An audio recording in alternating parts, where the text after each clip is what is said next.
Welcome to the Ari Hoffman Show on Talk Radio 570 KVI, your home for the politically homeless, streaming live at KVI.com and the KVI app. If you want to be part of the most dangerous show on the airwaves, call or text the Warrior Injury Law Studio line at 206-421-5757. That's 206-421-5757. Coming up this hour, Katie Wilson proves how little she knows about economics. But before we get to any of that, time to talk about Governor Bob Ferguson. Yeah, it's not my name. All right, Turd Ferguson. I love when I'm right, and at the same time, I hate when Democrats make it so easy anybody could have called this.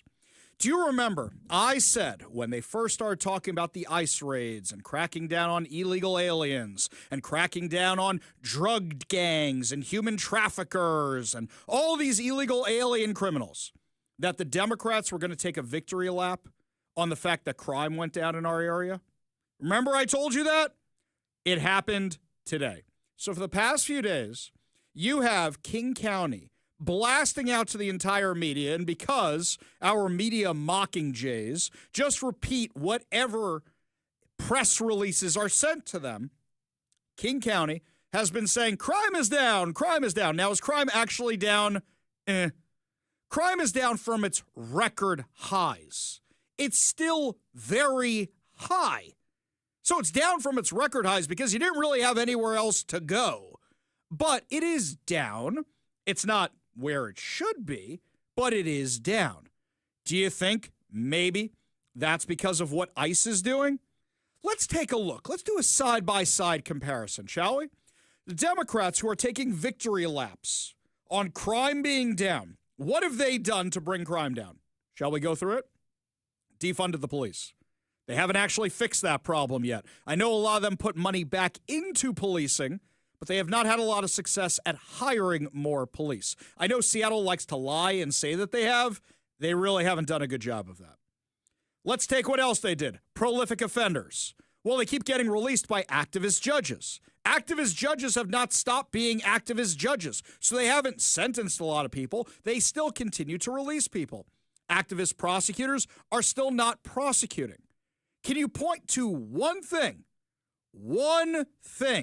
Democrat leadership has done, either at the city, state, or county level here in Washington, that would have brought down crime?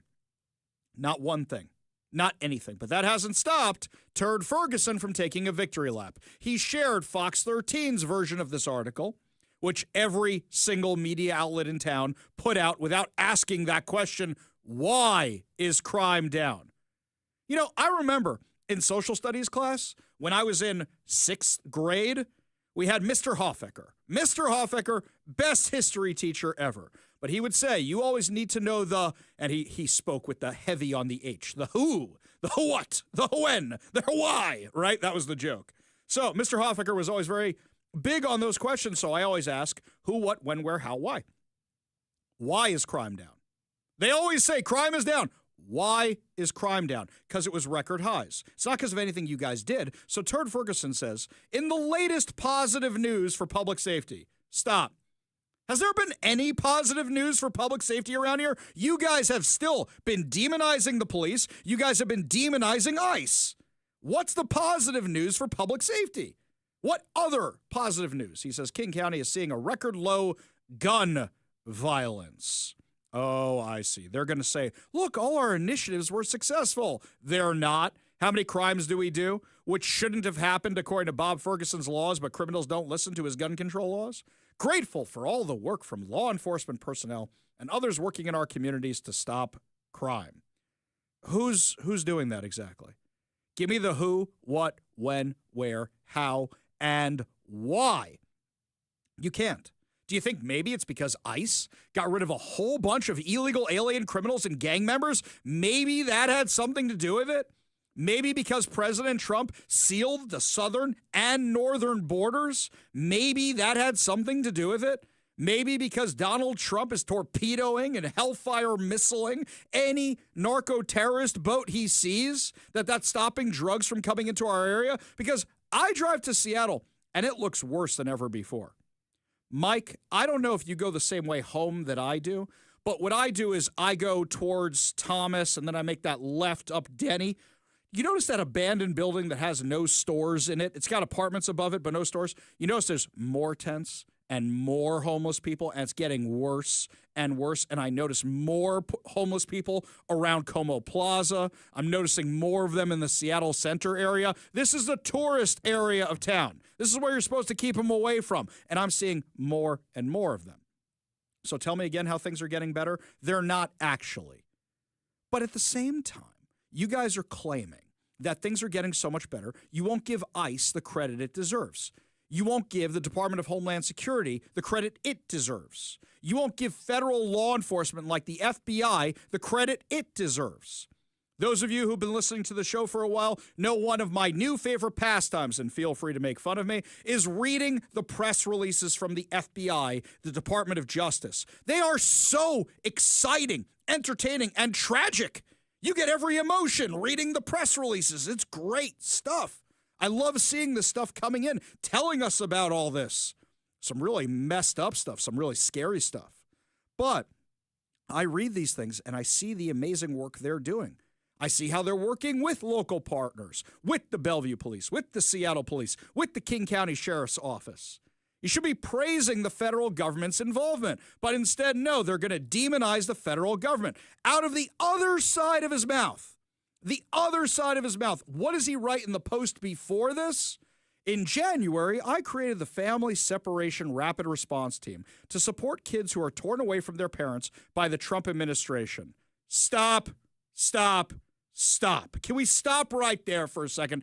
Number one, Obama's the one who did the kids in cages. Trump's the one who ended it. Number two, if we're talking about people being torn away from their parents, didn't you support Senate Bill 5599, which is state-sponsored kidnapping of children from their parents if they decide they want to come out as LGBTQ or want trans surgery? Isn't that you? Yeah, pretty sure it is. 3, where are these kids? Who are these kids? Show me who these kids are. 4, Joe Biden imported 300,000 kids and lost them. Do you not remember they set up a hotline for these lost children? And during a House committee hearing investigating this debacle where they brought over all these illegal alien children and lost them, many of whom ended up in human trafficking. You remember this? So you're telling this committee that the Biden administration, while they were letting all of these unaccompanied minors into the country, and as we've talked about today, they weren't keeping track of them, they issued these kids a hotline that they could call if they had trouble with the sponsor family that they were put with. And you're saying that 65,000 calls to this hotline designated to protect these kids went unanswered? Is that what you're telling this committee? Yes, sir. Wow. That is unbelievable. Unbelievable. Do you know how many staffers the administration assigned to answering these phones and helping these kids? 1. 1 staffer? Any idea how many hours a day this staffer was working? No. Maybe that's why there were 65,000 calls that weren't answered from these little kids, huh?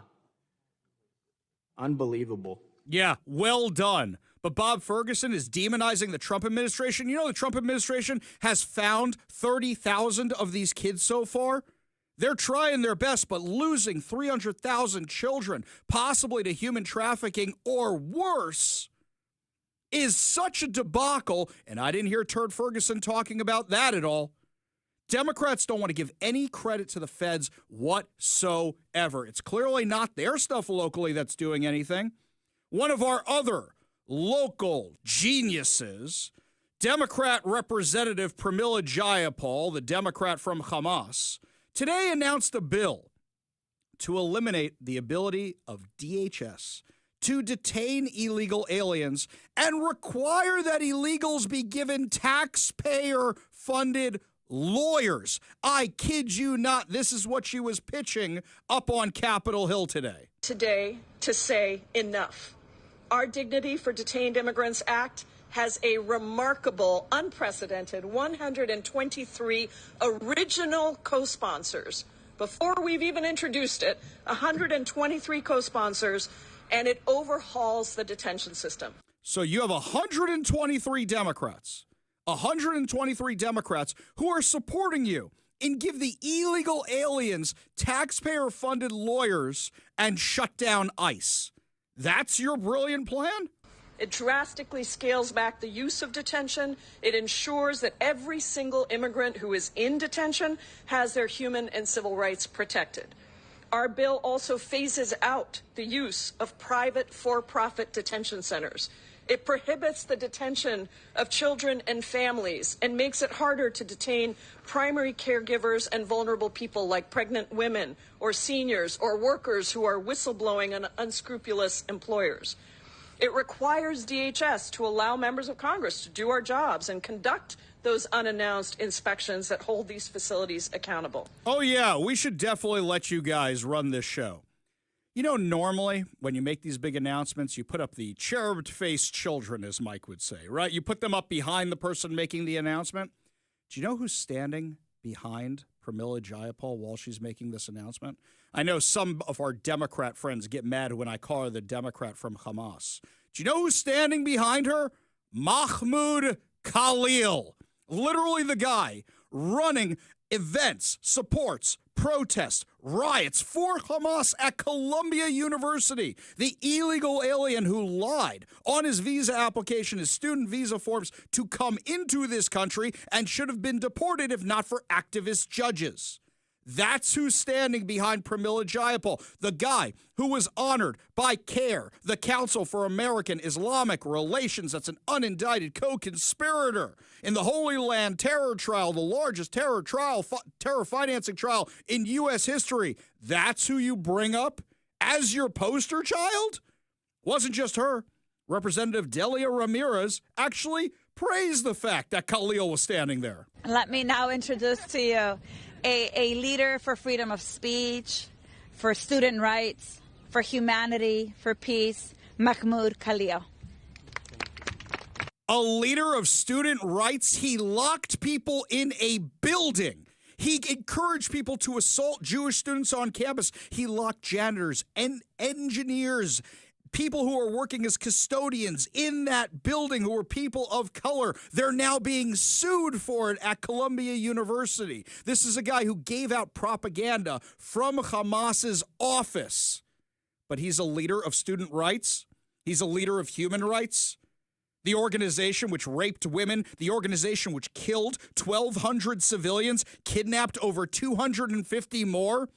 This is the poster child you're putting up there at the White House?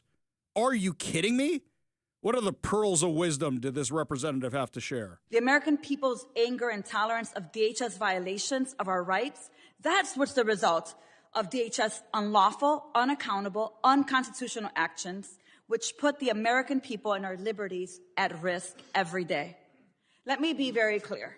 The Department of Homeland Security, you can quote me on that, is the single biggest threat to public safety right now. The Department of Homeland Security is the single biggest threat to public safety. Really? Because the last time I checked, crime is going down, and it's the Democrats who are saying crime is going down. It's not because of anything you guys have done. You want to give lawyers to the criminals. How'd that work out for the squatters in houses? How'd that work out for our friend Jaskaran Singh, who was renting a unit to a guy who was a notorious fraudster, stayed in that house for what, 2-3 years? How'd that work out for any of the other cases Jonathan Cho covered where you had these people like Steve Hickey defrauding the homeowners and staying there long periods of time and not paying their rent, but they had lawyers paid for by bar associations here in Washington?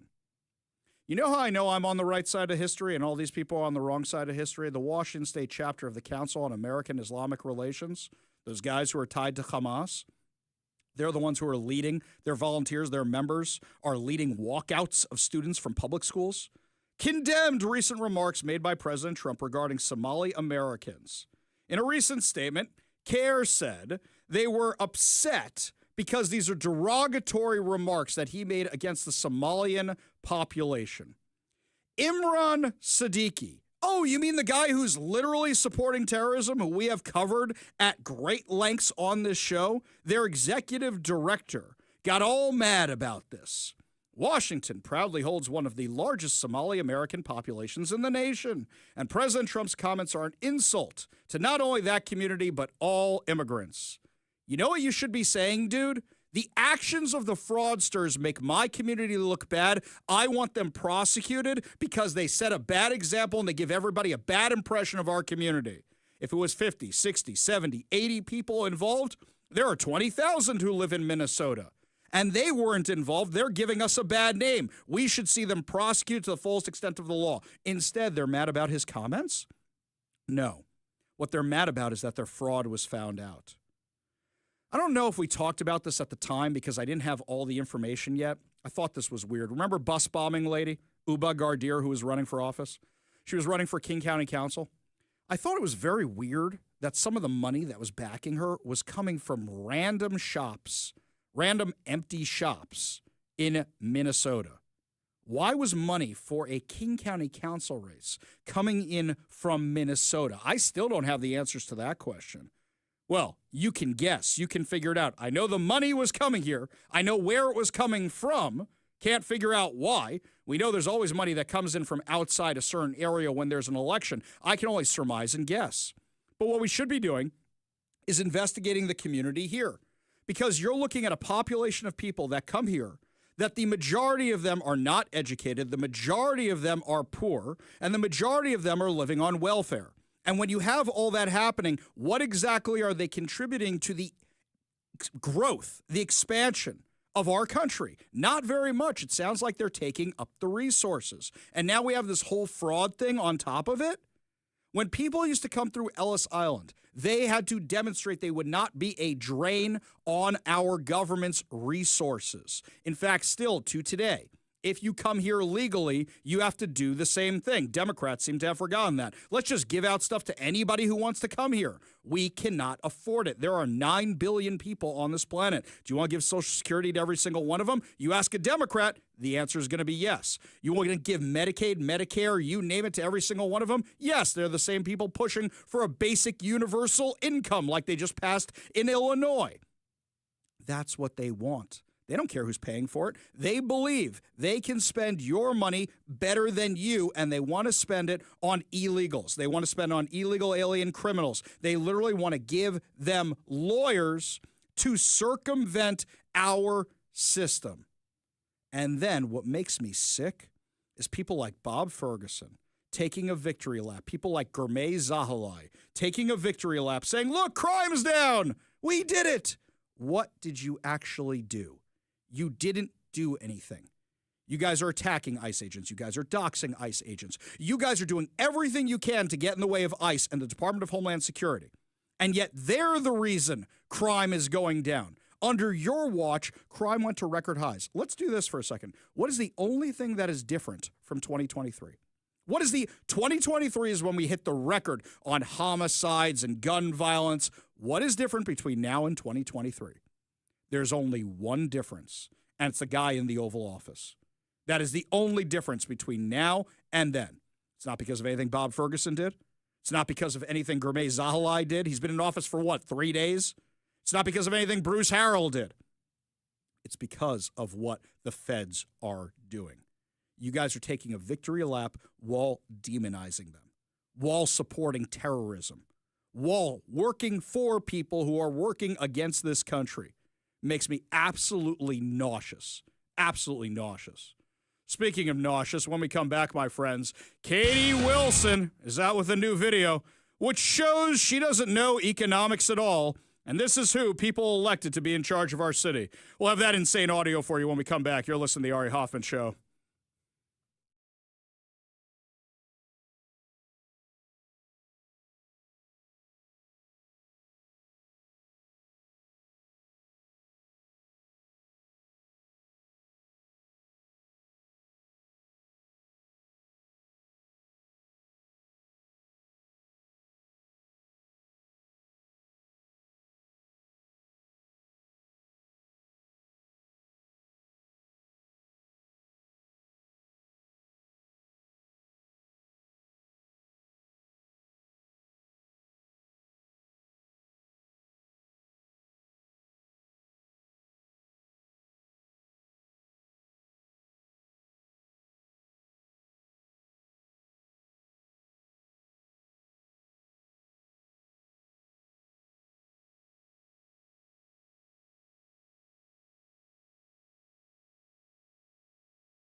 They like to say Mamdani's responsible for this socialist swing. No, my friends, this has been going on here in Seattle for years.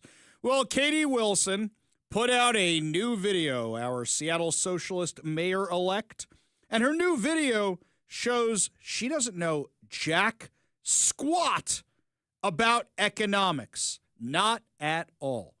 Give a listen. I don't agree with everyone on my transition team about everything, and they don't agree with me on everything either.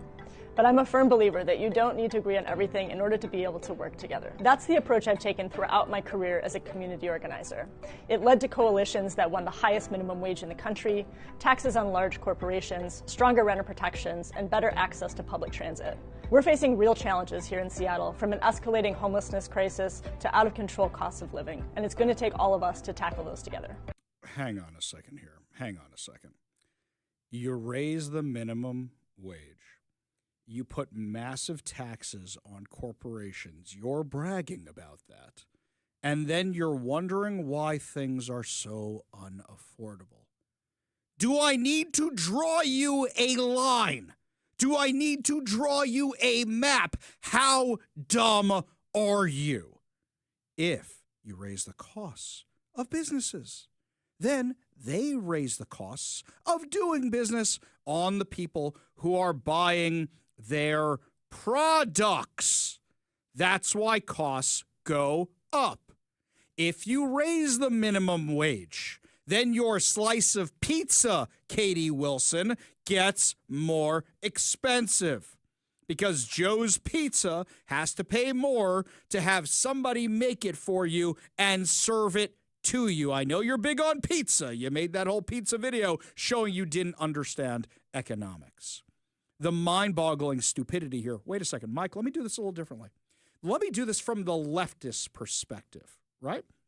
According to the leftists, the large companies fired everybody, and they made it unaffordable to be here. So, wait a second. You're saying that you tax these companies as punishment, right? That's what you did. And there's still more homelessness? What? So what you're doing is you're admitting that whatever you did didn't work because homelessness is going up. All that money you taxed them was supposed to be spent on homelessness.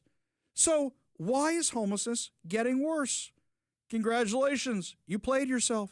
You're the one who's admitting that you are the architect of all these stupid ideas, even though I don't think you can take credit for minimum wage. You want to take credit for the head tax? Cool. But I don't think you get it for minimum wage. That one, let's give that one a Kashama Sawant where it belongs. Here's something else, though. There was an article in the Seattle Times.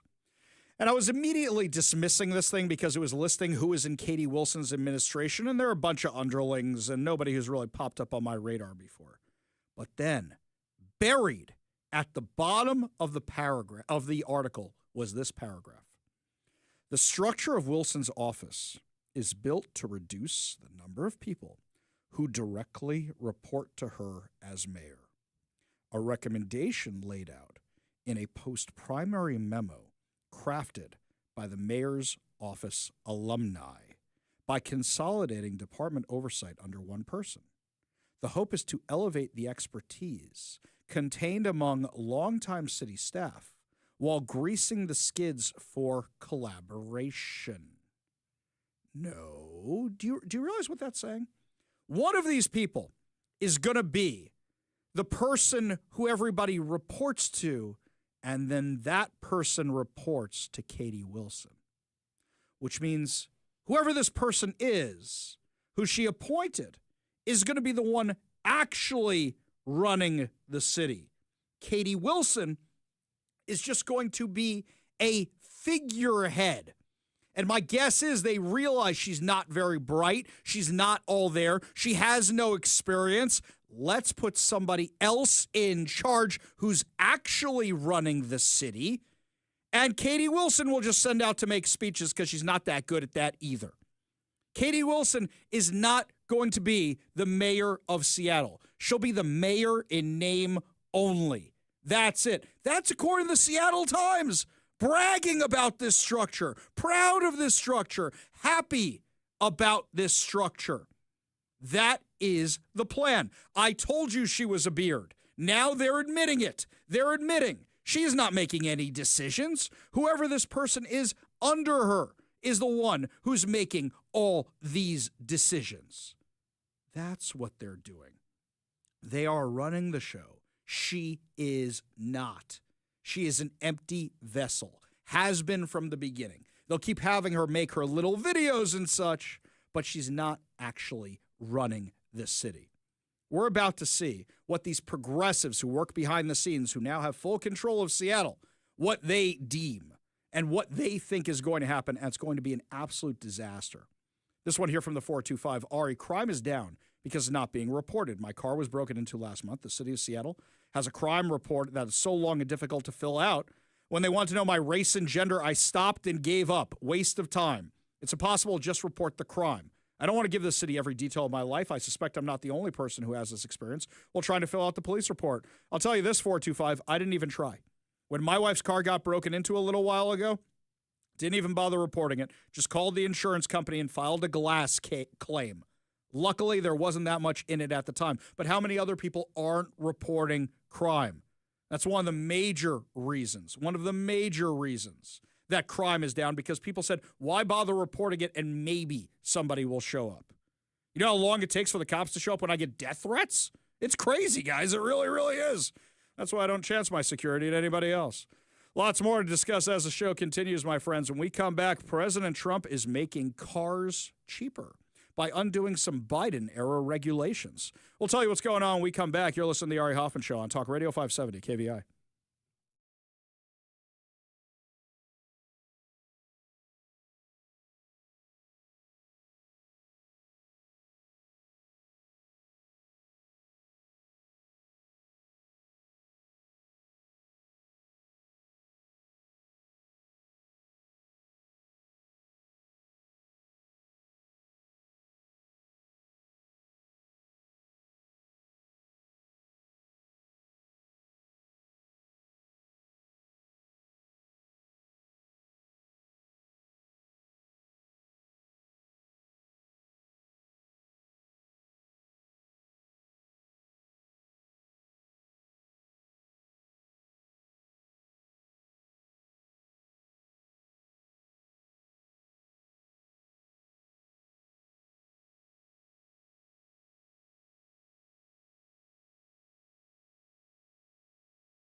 this summer, my friends over at Renton Chrysler Dodge Jeep Ram said it would be pretty entertaining if we could get Ari Hoffman to like EVs.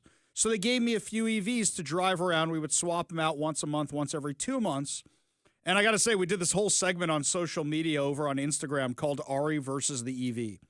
And I got to tell you, I love the things. I really, really do. Once I got a charger put into my house, once I had that happen from our friends, then all of a sudden I said, I understand why people like these things now.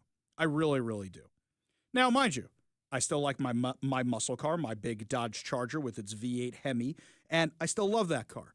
I'm not saying I want to give that car up, but I did notice that out on the showroom floor, the last time I was there, actually swapping out my wife's car and getting her a Jeep, which I did on Black Friday because they had some crazy deals, they had the electric Dodge Charger Daytona. No, this is not a long infomercial. The reason I am telling you all this is because for the first time ever, I actually looked at that thing and I said, I wonder if I should get that thing.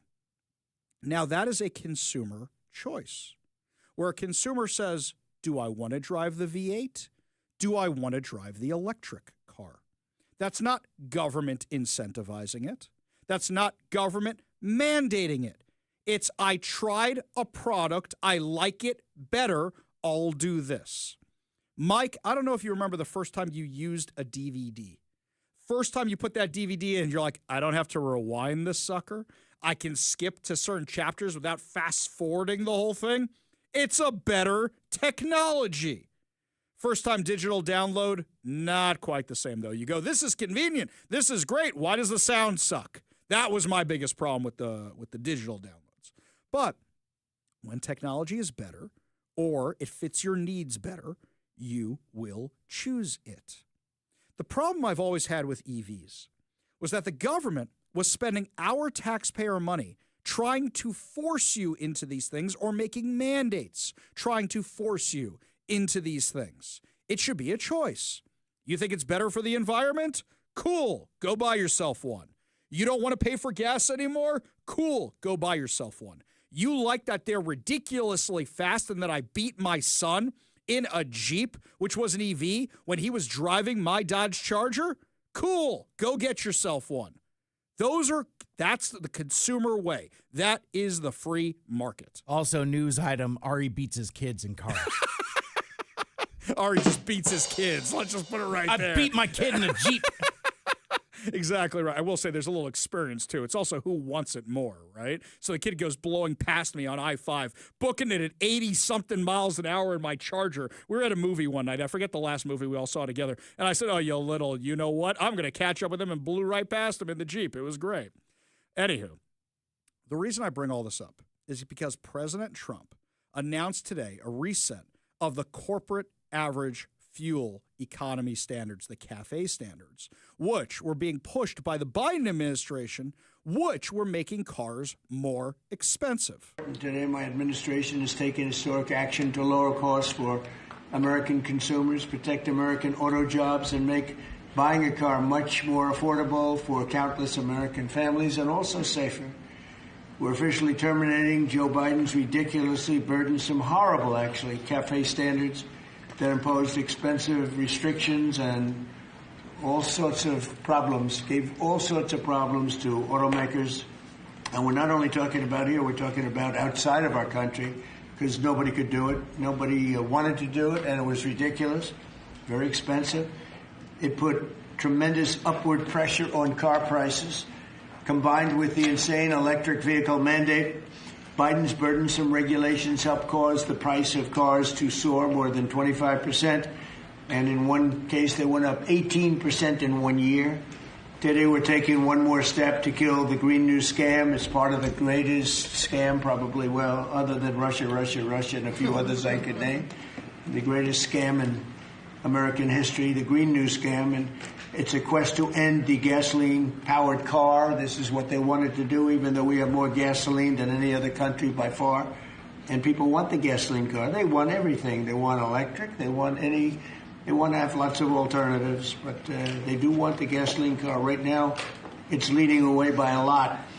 The The car business is a very interesting business, but we want to keep it that way. Look, we're not up to the thing in Knight Rider 2000 where you see gasoline for 10 cents a barrel in one of the commercials while he's driving the electric red Kit.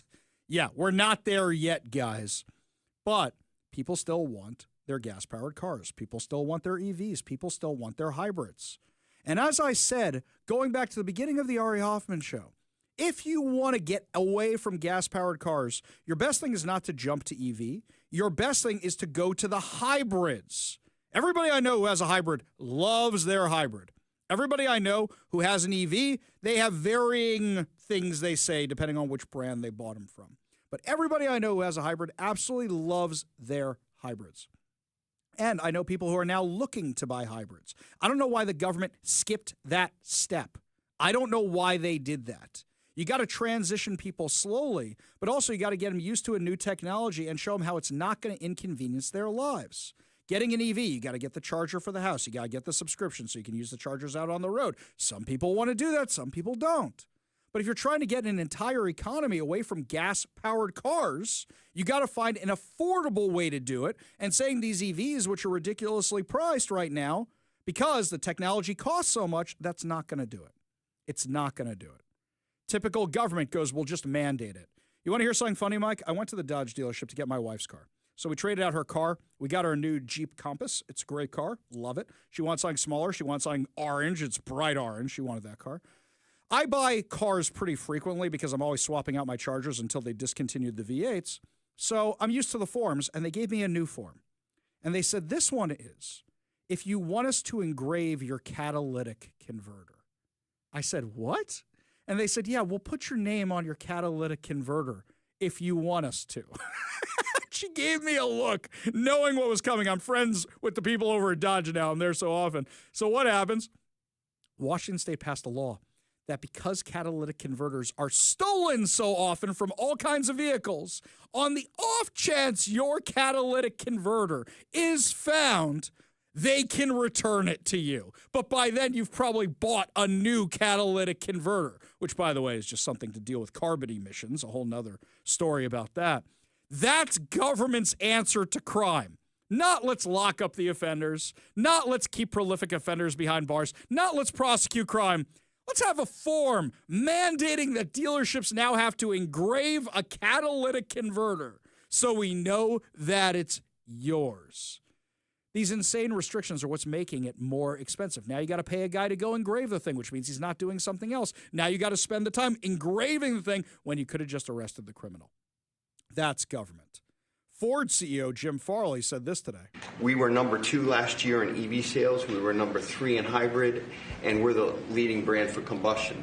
We believe that people should be able to make a choice, as you said, Mr. President, and we will invest more in affordable vehicles. This allows us to invest in affordable vehicles made in the U.S., which we will take the lead on, and will allow us to make vehicles more affordable. Exactly right. And here's something else. If they're made in America, they're more affordable as well because you don't have to pay other tariffs coming in on those vehicles. Now, if we could get the interest rates down a little bit more, I think you're going to see a boom in people buying cars. I really, really do. And that's without government incentives. Lots more to discuss as the show continues, my friends. People are now politicizing Christmas and using it to attack ICE. Oh, this is a new one. We'll tell you what's going on when we come back. You're listening to the Ari Hoffman Show on Talk Radio 570 KVI.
I think a big problem we're having in religion right now is a lot of institutions, synagogues, churches, saying we're going to junk all the stuff of the past to go woke, or to just say we want to be more progressive, completely ditching anything that's actually in the Bible.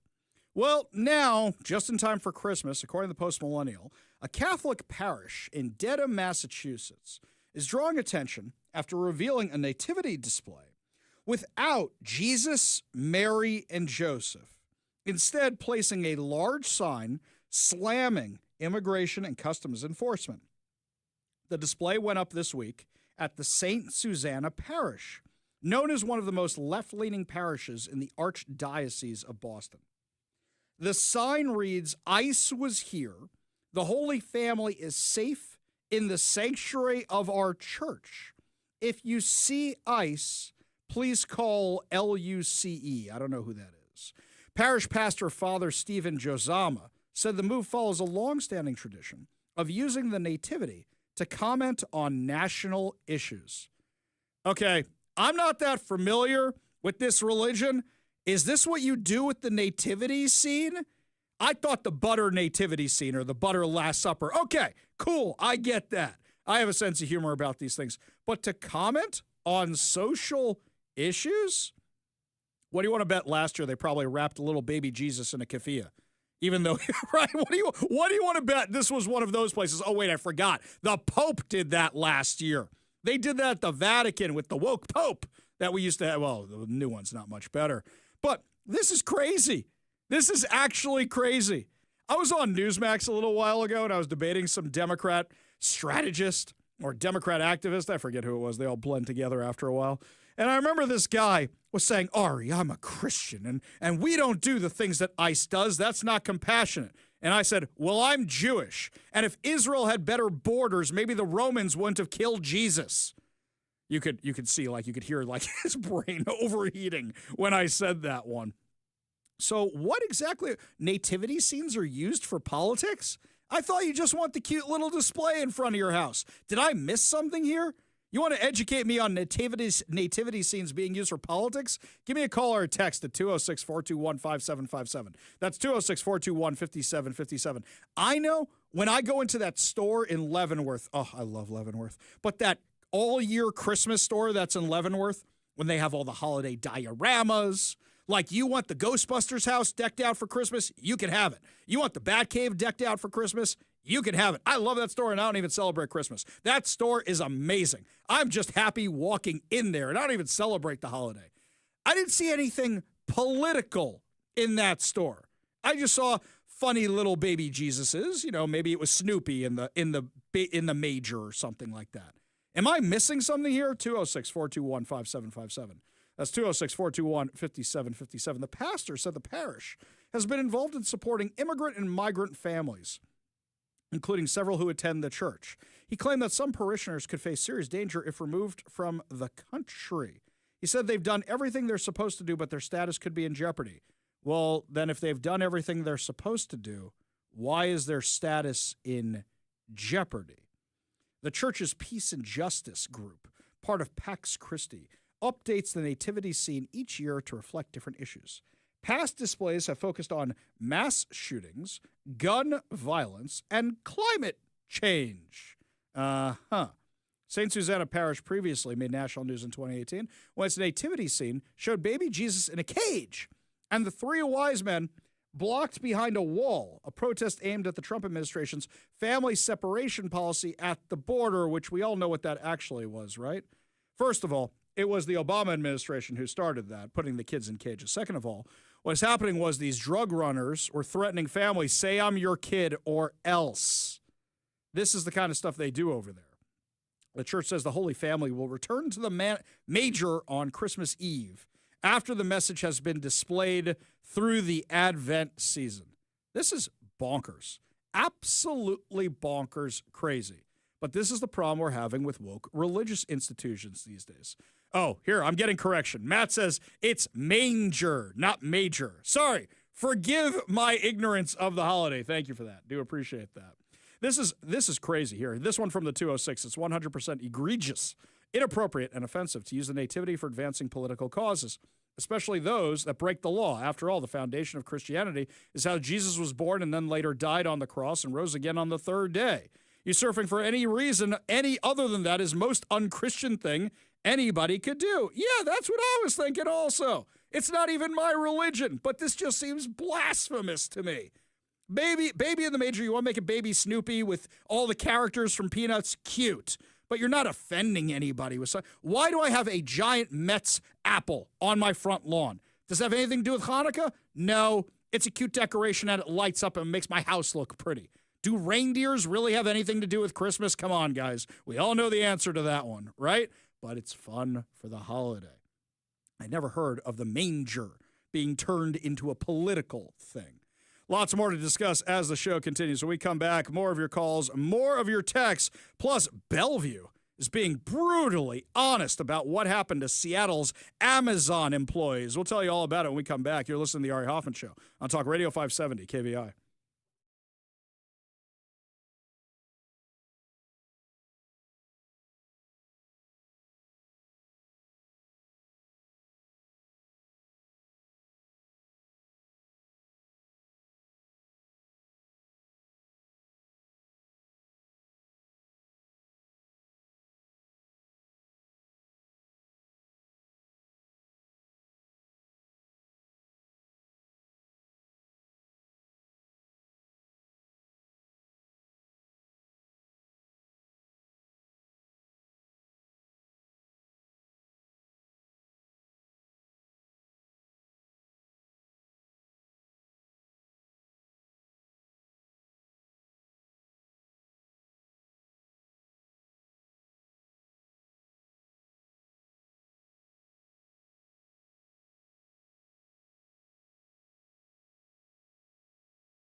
Welcome to the Ari Hoffman Show on Talk Radio 570 KVI, your home for the politically homeless, streaming live at KVI.com and the KVI app. If you want to be part of the most dangerous show on the airwaves, call or text the Warrior Injury Law Studio line at 206-421-5757. That's 206-421-5757. Coming up this hour, the creator of The Matrix is really mad that us conservatives keep using the term red pill. But before we get to any of that, we go to the Warrior Injury Law Studio line, take a call from Alan in LaConner. Alan, what's going on? Well, Ari, I hear you advocating for the electric cars. And I want you to think about something. Every battery built in the world puts out an electrical field. They tell you don't put your cell phone next to your heart in your pocket because it'll interrupt your heart's electrical field. The 12-volt battery puts it out. But it's far enough away that is there something in the background that's an electrical field? I hear something in the background there, sir. Oh, my computer pressure started up in the garage. I was just starting to enter the garage. No problem. Do you have any literature on this? I'd love to read it.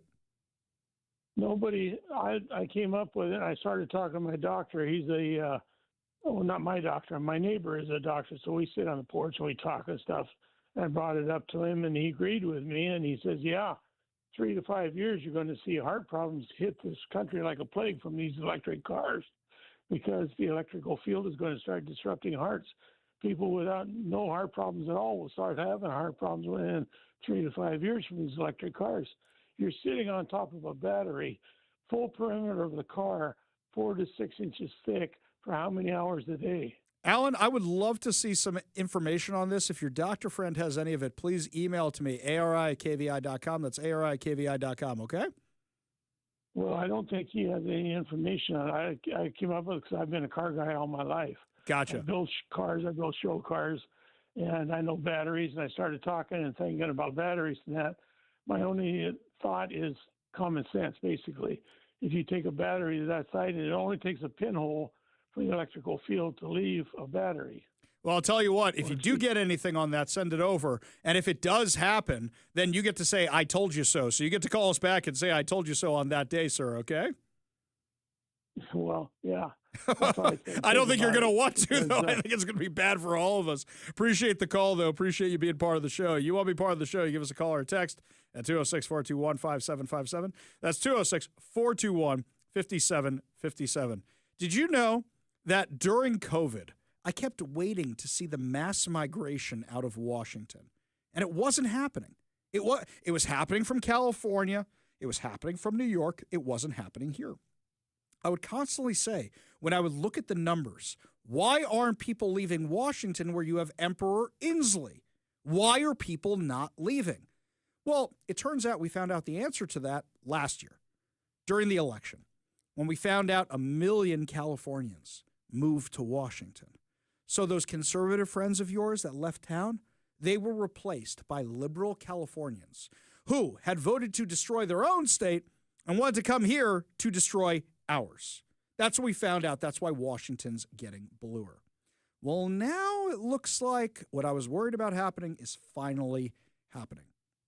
Washington is now among the states most consistently losing taxpayers to interstate migration, as Democratic lawmakers prepare yet another major tax hike aimed at high-paying employers.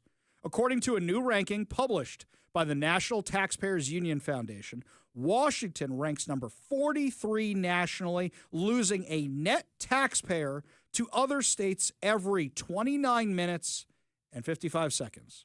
That means over the course of this show, 6 taxpayers here in Washington will have moved to other states. The analysis draws on IRS migration data tracking taxpayers moving in and out each year and argues the trend reflects Americans' preferences for lower tax, limited government states. Yes, even the people who say, "I need to vote my conscience." They want to move to one of these states so they can say, "I voted my conscience, but I'm in the minority, but at least I'm saving money." The biggest losers were California, number 51, losing a taxpayer every 1 minute 44 seconds, New York every 2 minutes 23 seconds, Illinois every 6 minutes 4 seconds. The top gainers were Florida, gaining a taxpayer every 2 minutes 9 seconds, Texas every 2 minutes 53 seconds, and North Carolina. Hey, North Carolina is getting our airplanes too. Are they getting the people from here? Now, yesterday, Sean Scott, the socialist from Seattle who's in the Washington state legislature, Sean Scott gave a little press conference, and it was something. I watched the thing in its entirety, and I realized something else. You remember yesterday I played for you the interview he did with Click Daniels from Como News? I played that interview where Chris Daniels asked him all the right questions he should have asked him. And when he asked him the questions, it looked like Sean Scott was just reading off a script. He had his prepared answers, and he kind of stumbled when he was stumped by a question.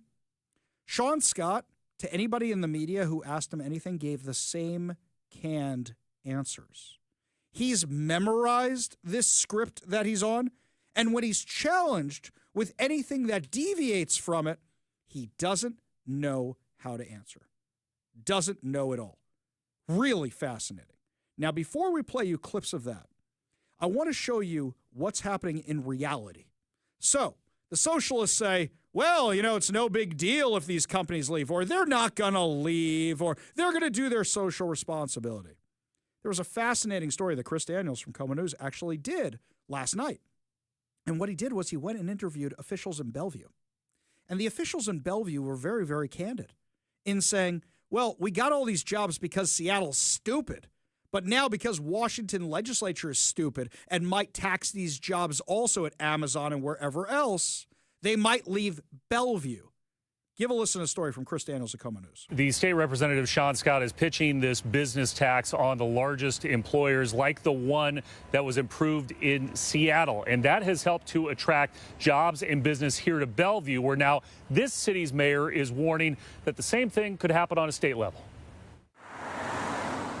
The Spring District is an urbanist's dream, a mixed-use residential and business transit-oriented development on the light rail line with offices for Meta that was developed as Seattle gave big employers a reason to seek Bellevue's greener pastures. We definitely have room to grow.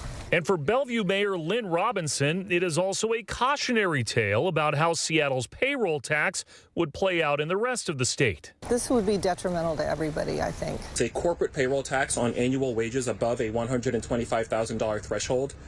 Only the largest 1% of Washington corporations will pay this payroll tax. State Rep and Seattle Democrat Sean Scott is pitching the bill that he says would raise up to $3 billion a year for housing, health care, and higher education and offset federal funding cuts. Feels more like one of those tax first, plan later proposals. Rachel Smith is with the Washington Roundtable representing private sector interests. Washington already ranks 46th in affordability, and we know that significantly increasing costs for businesses does not lower costs for families in Washington state. Any potential revenue stream like that doesn't solve the budget shortfall we're trying to solve for this next year. Yet Washington Governor Bob Ferguson did not immediately rule out new taxes after signing off on the biggest tax increase in state history this year. It's really hard, but we're not doing it by taxing the very businesses that provide our city with the monies that we need to provide human services. So you think the state should give local control and not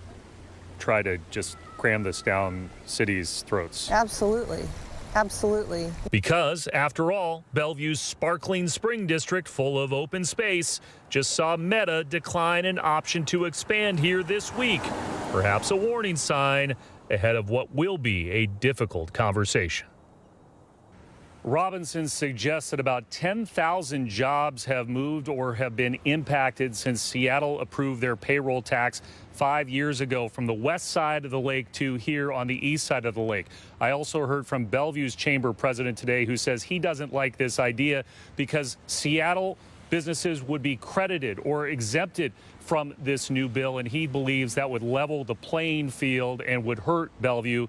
The session begins on January 12th. For now, live in Bellevue, I'm Chris Daniels, Como News. This is insane, by the way.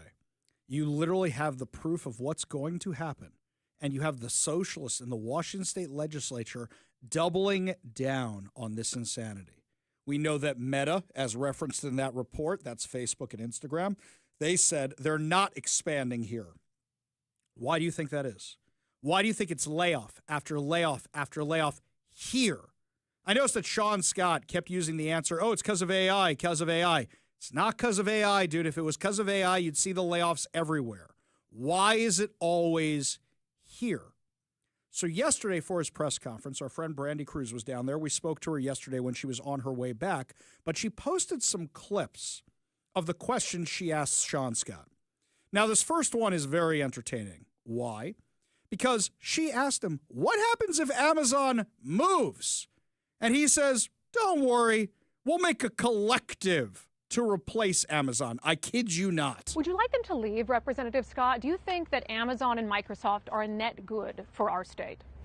Say more about that. When you say net good, what do you mean? Do you think they contribute and add more value to our state than they detract? I think that workers, were they to collectivize, could come up with something like Amazon on their own, but that Amazon has a very difficult time providing the value that you would like to see in reverse. In other words, I think that working people getting together, forming unions, coming out and lobbying for policies such as this could create something that resembled an Amazon corporation without that added layer of exploitation. But I don't know that Amazon's leadership, such as it is, would be able to do something like that on its own. So I'm much more concerned with the social good of people that are in Washington state, that want to be here, that believe in Washington state enough to fight for well-funded public programs.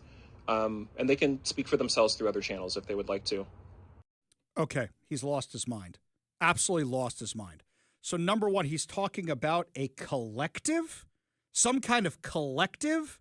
I've heard this somewhere before. We are the Borg. Lower your shields and surrender your ships. We will add your biological and technological distinctiveness to our own. Your culture will adapt to service us. Resistance is futile. Yeah, no wonder they like Star Trek so much. They like the collective. They like the Borg. They're rooting for the bad guys in this. That's what's going on here. Okay, guys, if a collective could have come up with Amazon, they would have come up with Amazon. Here's something else. All these employees, you know why you don't have a lot of unions over at Amazon?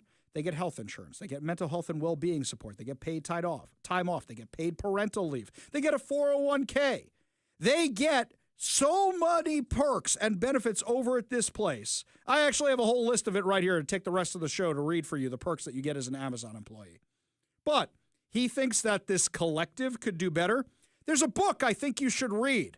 It's called Atlas Shrugged. You might hear what happens when the government takes over the means of production. You know what happens after that? You tear up John Galt's railroad tracks. John Galt's got Galt's gulches. You tear up the railroad tracks built on the metal from Henry Reardon. That's what you do. You tear up the entire railroad tracks. They're gone. You know what happens when you seize the means of production? You go, anybody here know how to run a factory? No. That's why these government grocery stores shut down. That's why they closed down. This is your big plan? This is what you think's going to happen? He thinks, if Amazon leaves, a bunch of unions will just come together to start a new company. Unions mooch off the companies. Why don't they run their own companies? Why don't they start their own car companies? Why don't they start their own tech companies? Why don't they start their own schools? They mooch off of what already exists. What about the state's ballooning budget crisis? Brandy asked about that as well. And this clip here reveals exactly what these socialists actually want. How can you call it austerity, though, when it's We've ballooned we've heard quite a lot from 70%. This person. I just want to make sure that we have others with the ability to ask questions as well. Okay, stop right there. She kept asking good question after good question after good question. Mike, I don't know if you saw the video that she posted. I think Nicole must have been on one side filming Brandy and Brandy's filming Sean Scott. Did you see who was standing with Brandy in that little crew? I saw 4 other reporters, maybe, and one of them was Hannah Krieg from the used-to-be Stranger where she got fired from. So why does nobody have any questions there, Mike? Gee, I can't figure out why. I know our friend Carlene Johnson was down there. I haven't seen her clips yet. I assume she asked good questions, too. But the reason Brandy's monopolizing the question is because Hannah Krieg agrees with him. It's because these left-wing reporters agree with him, and they're not going to challenge it. This is what they want. This is what they want. Well, and what would they possibly even ask? Right. And that's the thing. It's like 4 people. It's like, well, I guess I'm just going to keep asking questions, because watching some of that video, it gets downright awkward at times. There's like dips and lulls. It's not like Brandy like pounced on him or anything. No. Like I feel like she was doing good journalism and reporting and like giving other folks space. And it's like, well, all right, I guess I'll go again. Right. Nobody else is asking questions. So he doesn't like that he keeps getting all these questions that he can't answer. At one point, he started to sound like the male version of Kamala Harris, just rambling word salad nonsense with a lot of descriptors. That's what it sounded like at some point. It was almost embarrassing. But then my favorite is when he realizes nobody else wants to ask any questions. So I guess it's back to Brandy. And then if we come back to you, if nobody else says anything, then we can go on. Okay. How many taxes is enough? I mean, is there a point of revenue where you'd be satisfied with the number of taxes, the amount of revenue we have? Yeah, well, I think taxes... You guys laugh, but real people are impacted by these taxes. Stop right there. I don't know if you heard that as clearly as I heard it. I got the mega headphones on right now. The people standing behind Sean Scott laughed when Brandy asked, how much is enough? And that gave away the game. Because what they're laughing at is they want all of it. It's never enough. They want to seize the means of production. They're laughing because they know how this actually ends, what their end game is. They want it all. They're like Queen. They want it all, and they want it now. That's what they want right now. You know this. That's right. We saw a ton of taxes They go are. up. So what I would say is that the taxing in and of itself is not the social good. The good is making sure that institutions that people rely on are well funded. So as long as we are still hearing from people talking about not being able to have affordable housing, people having a hard time getting a higher education, people who are going to be kicked off of the Medicaid rolls, people who are having a hard time accessing basic services, taxing as a matter of basic arithmetic is the way that we get to funding those programs. So as long as we have people that are willing to come down to Olympia in the middle of the day when it's not even the legislative session to say that we need basic services funded, that's my gauge for whether or not we have done enough on the revenue question in Washington state. Stop for a second. Do you know who's standing behind him? Crusty old white people, including a woman who is an anti-Semitic, anti-police, anti-religious teacher over at University of Washington. These are not essential workers standing there. They're probably the baristas who are on strike here in Seattle. They look like Kashama Sawant's merry band of lunatics. That's who he brought. Can we be real about who these workers are? Oh, the UW professor has it so hard. Amy Hagopian, whose son is part of Katie Wilson's transition team because he hates police and he hates Jews too. Wow. Yes, essential workers. They're having a hard time accessing health care, having a hard time accessing benefits. Such a hard time. These people are having such a hard time accessing anything that they have the time in the middle of the day to come down to Olympia and not be at work. Wow, such a hard existence. Mike, we weren't down in Olympia. You know why we weren't down in Olympia? We have work that day. We can't just drop everything. Brandy had to rearrange her show schedule yesterday because that's her work to go down there. This is the answer. There seems to be a general kind of laughter or disdain for job creators. And the truth is our state has... There we go again. Laughter and disdain for job creators. And then they laugh again. The Starbucks baristas don't get that if Amazon moves, nobody's going to be buying their high-priced coffee, and Starbucks is going to be closing their stores. If Amazon leaves, less people at the grocery store, less people at the barbershop, less people at the mechanic, less people at the communist coffee shop. That's how you lose more jobs. They're giving away the game in this entire press conference. They want Amazon to leave. They want all of us to be reliant on the government and fork over every resource we have. That's the quiet part they're not saying out loud. They want everybody living off the government. They want everybody living the socialist existence where you have nothing and the government provides everything. That's why they're laughing. Can you tell me anywhere where this program has worked? Anywhere. Anybody got any ideas where this has worked? Nowhere. And for all you Star Trek communists out there who always claim, what in the future it's a utopia with no money because of one line in First Contact, clearly you've never watched the show. In the show, why do we have trouble with tribbles? Because a trader, not Trader Joe, a trader came along and was selling tribbles. What about Harry Mudd?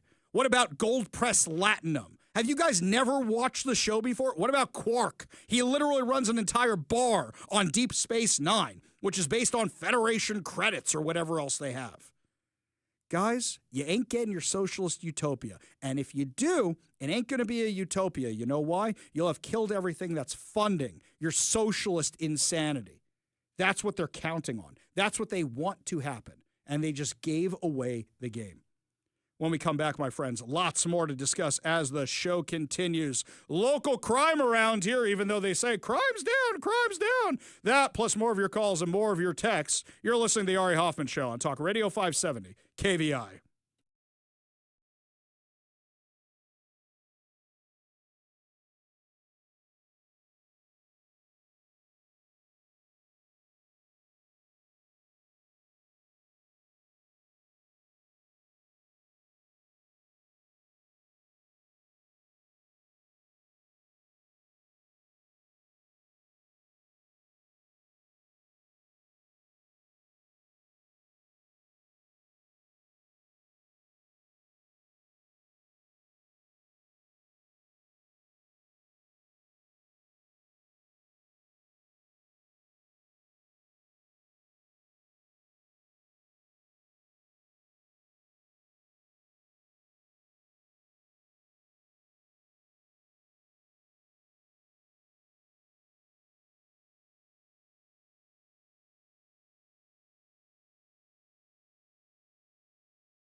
Welcome back to the Ari Hoffman Show. Just a reminder, download that KVI app and subscribe to us on whatever your preferred podcast platform is. That way you never miss a minute of the show. In fact, you can go back to old shows, and now that Spotify's back up and running, you can get it all over there. Also, check out KVI.com. While you're there, remember to become a KVI Insider so we get updates on all the latest information. We go to the Warrior Injury Law Studio line, take a call from Stilgar in Renton. Stilgar, what's going on, man? Oh, all this socialist talk really gets my hackles up. So I think one of the biggest problems, and this is true for people that don't declare themselves socialists, is that they see the government as a charity. And we can't do that. It cannot be a charity because, well, for one thing, actual charities care if their donors' money gets scammed, unlike the billions that we just lost to certain malfeasance in Minnesota, among other places. Mm-hmm. So, we need to. It started with Social Security. I mean, this has been, slippery slope, camel's nose kind of thing for quite a long time. And they're talking about, we've got an affordable housing problem, so let's give money to people to make to subsidize their housing. It's like, no, get out of the way and let the market do what it's going to do, and affordable housing, if it needs to happen, will happen. Yeah, and here's something else. Do you know, and this is something the Washington State Legislature really screwed up. Right now, Florida has more money than it knows what to do with. Now, they can spend it on stupid, or they could save for a rainy day. Washington used to be like that, and what did they do? They spent it on stupid. Like self-service stations for dudes that they call an art gallery, or, laser hair removal for trans inmates and things of that nature. You know that one of our congressmen in Washington, D.C. right now is asking for money so we can redo our roads for the World Cup. Why? First of all, don't we have budget for that here? But two, these projects never pay off in the long term. That's the insanity. That you're right. They see it as a charity, or they see it as something they can rip off. Stilgar, appreciate the call. Appreciate you being part of the show. You want to be part of the show, you give us a call or a text at 206-421-5757. That's 206-421-5757. Eben in Bonnie Lake says over on the Warrior Injury Law text line, Ari, I would call Democratic Socialists parasites, but I think that would be very offensive to parasites. From Bob in Portland, unions are parasites. Seems like everybody thinks they're parasites. This one from Forest Free Whatcom, Ari, why do you hate tax equity? The progressives screwed up Seattle, so why shouldn't Bellevue have an equal opportunity to lose their best-paying business? Ha! Very good. Very, very good. Hi, Ari. This one from Ron. Would the proposed payroll tax include the public sector? I work for King County. Great question. Are we going to start taxing Seattle for paying Katie Wilson close to $400,000 a year? You think she's still going to be asking her parents for allowance? Oh, I sense a meme coming. I feel a meme coming on. We go to the Warrior Injury Law Studio line. Take a call from Thomas in SeaTac. Thomas, what's going on? Hey, how's it going? Hey, I was listening to you earlier, and you were talking about nativity scenes, and you were talking specifically the one about the Snoopy. Yeah. You recall that, right? Yeah.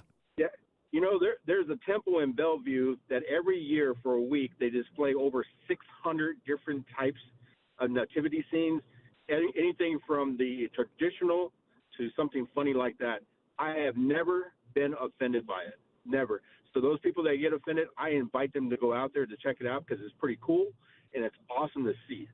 Yeah. That's all I wanted to say. I love that kind of stuff. There was a house near me. Okay, I grew up in an Orthodox Jewish home. I grew up in an Orthodox Jewish neighborhood. And every year, my mom would load us in the car and take us to what we called the Christmas house, okay? And we went to this massive house, and they had the lights everywhere. I can't even do it justice. It put everything else I've ever seen before or since to shame. These people would hire a Santa to sit on the front lawn. They had mechanical you-know-whats everywhere. It was magnificent. It's just magnificent to see, and people freak out about this. It's like the people who get upset when you say Merry Christmas or Happy New Year. I'm telling you, I don't get offended by that kind of stuff. I love that kind of stuff because it means you're celebrating our culture. You're celebrating our religion. And people who have no sense of humor about that stuff, hang on, wait 1 second here. Jeff in Kent has this one, Thomas. You're going to like this one. He says one year he took the baby from the manger and replaced it with a Visa card, and his in-laws were not happy about that. That's funny, Thomas. What do you think?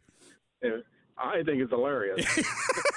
Yes, my kids are all now walking, talking Amex cards. I'll tell you that right now. It's kind of crazy. Thomas, appreciate the call. Appreciate you being part of the show. You want to be part of the show, you give us a call or a text at 206-421-5757. That's 206-421-5757. Yeah, people have lost their minds. They're too oversensitive on all of this stuff. They really just lose their minds about it. I don't know what they're getting so worked up about. I really don't. When we come back, my friends, true crime. What's happening around here? There was an officer-involved shooting in South Seattle. The lunatic liberals went crazy over it, but now we have the body camera footage, and we'll tell you exactly what happened. We'll give you those updates when we come back. You're listening to the Ari Hoffman Show on Talk Radio 570 KVI.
Well, I love that the Democrats say that crime is down around here, and yet the entire front page of Como News is absolutely covered with true crime stories, including some that just happened today. Let's see what's going on in Seattle, where crime is so down. Seattle police officers arrested a man who allegedly rammed a police vehicle with a stolen Porsche Wednesday afternoon. By the way, this is a gorgeous Porsche. I don't normally like Porsches. It's that deep blue color, like the car in the movie Cars. It looks like that. The incident first reported shortly after 1 p.m. near the 400, fun typo here, Mike. Ready? Instead of near, they wrote bear. Cocaine bear! Stealing cars. Bear stealing cars. Near the 400 block of South Jackson Street in the Chinatown International District.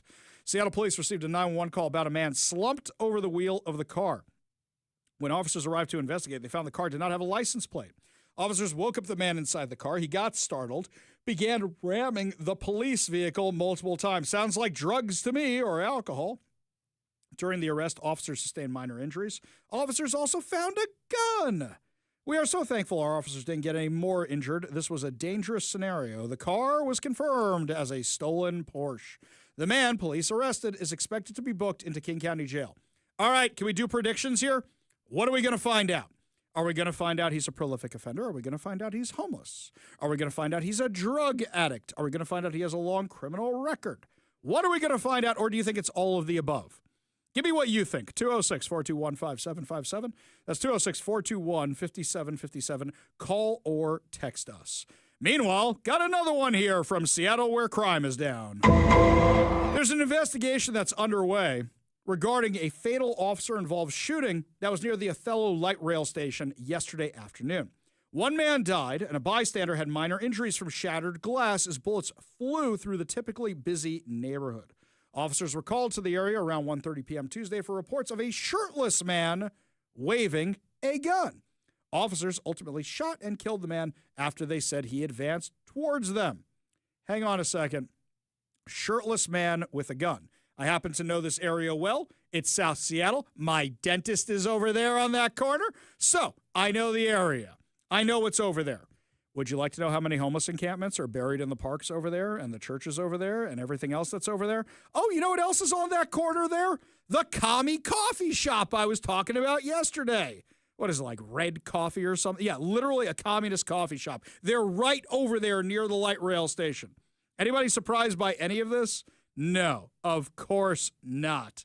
But I love how the anti-police brigade was out in force yesterday saying, why'd the cop shoot somebody? I bet he was wrong. Well, because it was a lunatic homeless person, most likely, without a shirt.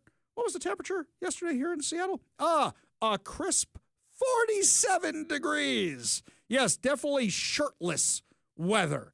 You think maybe it was a drug addict or mentally ill homeless person from the nearby encampment over in the park over there?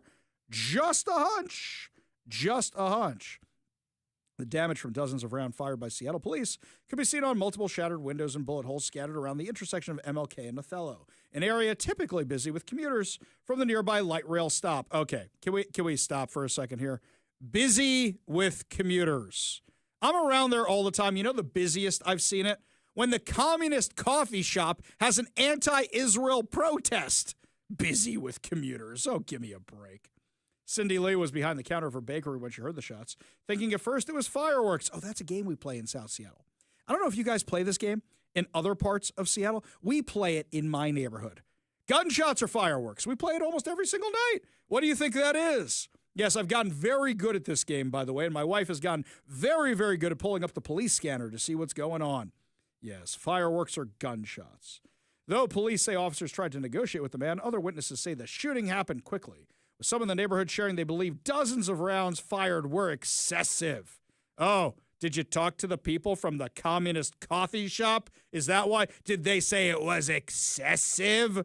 When a guy is waving a gun at you, what are you supposed to do? What are you supposed to do? We go to the Warrior Injury Law studio line, take a call from Ted in Gig Harbor. Ted, what's up, man? Ari, the communist coffee shop. Okay, so get this.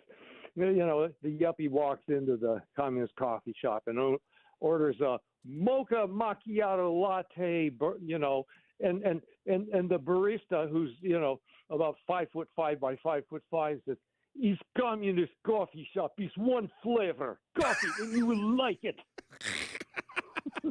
I like that. That's very good. You know how you always know you're in a blue city? Because there's good coffee, right? You don't have good coffee in other cities because you got a lot of people who are baristas and don't know how to do anything else, right? Right? Right. Yeah, exactly. You just wait. You know, a little while of what do they call it? The collective coming together, and they won't have two nickels to rub together to buy any kind of coffee. No, of course they won't. Of course they won't. Plus, they're blowing all their stuff on communist propaganda they print up all the time. Those expenses add up after a while. Ted, appreciate the call. Appreciate you being part of the show. You want to be part of the show, give us a call or a text at 206-421-5757. That's 206-421-5757. This one from the 206 over on the Warrior Injury Law text line. I predict the guy with the Porsche who stole the Porsche, will not be charged for stealing the car because it can't be proven. After all, he was only sitting in the car. No one saw him steal it. Oh, that is the most Seattle thing ever. So true. This one here from Eben and Bonney Lake. Ari, you know as well as I do, the guy in the stolen Porsche ramming cop cars is already back out on the street looking for a new car to steal. Yeah, but crime's down here, right? We go back to the Warrior Injury Law studio line. Take a call from Lou and Linden. Lou, what's going on? Hi, Ari. Yeah, just giving you a call to remind you and your listeners that why the city of Seattle was named Seattle. In 1851, when the Denny Party landed here with about 8 adults and 7 children, they were landing in the worst time of year, November the 9th, 1851. As you know, and everyone knows, it's the rainiest month of the year here. And they were worried about surviving the first winter. Well, great fortune for them, Chief Seattle befriended them because he saw them as their brothers and sisters. He was converted to Christianity by a Canadian missionary who arrived about 1845. And he became friends with the Canadian missionary who learned to speak his language. Chief Seattle had never met a white person who could speak his language. This Canadian missionary had a great facility with languages and spoke several languages. And they were able to survive that first winter from one reason and one reason only, because Chief Seattle befriended them and told the local tribes that he supervised. There was 2 tribes that he supervised, as Duwamish. Oh, hang on a second. I think supervised is a really nice word. You mean conquered, right? No, he was the chief. He was the boss. Right. But you know that he conquered and raided and pillaged and enslaved other tribes, right?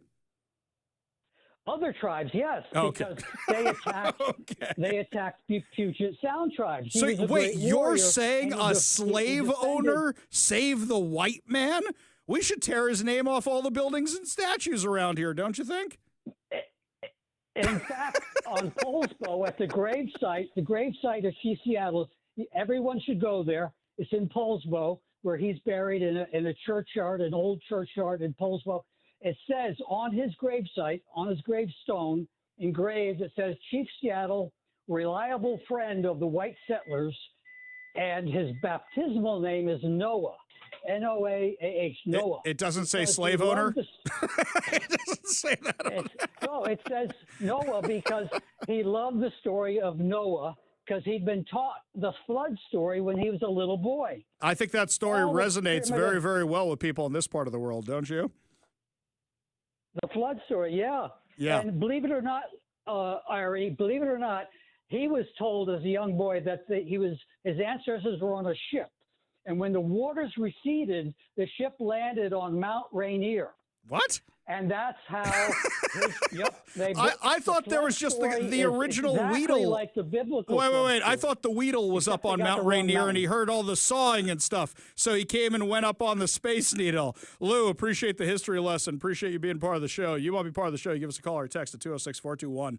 TJ from Covington, back to the story about the shooting, says, Ari, it was at 1 p.m. Where are all these commuters they talk about? They're all at work. Yes, exactly right, TJ. That's why they keep saying where it's usually busy.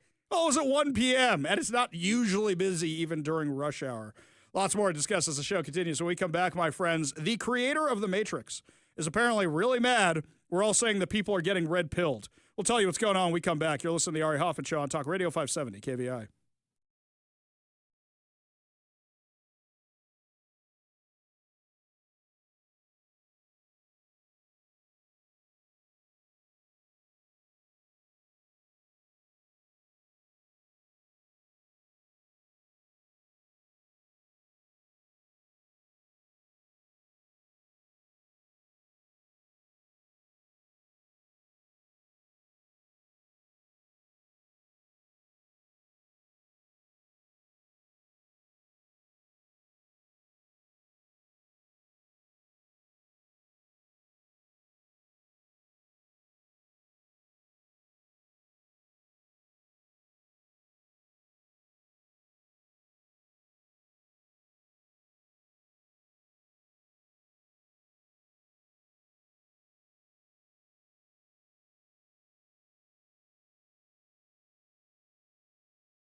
Welcome back to the Ari Hoffman Show. I haven't discussed the Matrix movies in a really, really long time, but now the creator of the Matrix is in the news. The Wachowskis are two brothers that have always been a little, shall we just say, off or interesting. They both transitioned. I have many questions about this, but these are people who very much politically identify with the left and have with some time. Well, in a new interview, they are very, very mad that apparently us Republican types use the term red-pilled to talk about somebody who decides to become a Republican. So they were doing this interview, and now the person who goes by Lily Wachowski, by the way, you guys aren't fooling anybody with these, says, so right-wing ideology appropriates absolutely everything. They appropriate left-wing points of view. They mutate them for their own propaganda to obfuscate what the real message is. Lily Wachowski said on So True with Caleb Huron. Can anybody name for me anything we appropriated? First of all, here's something else. Did I miss it, Mike? I've watched that movie a gajillion times. I love The Matrix. I'd say, if anything, I always thought that movie was more conservative. The agents are always talking about your taxes. They said that you pay your taxes. And then Morpheus goes, when you pay your taxes. I always thought that was a dig at taxes. That was always my thing. I mean, I didn't think the movie was political at all, but I said, you guys are really hung up on taxes in that movie. We may have seen a different movie. Okay.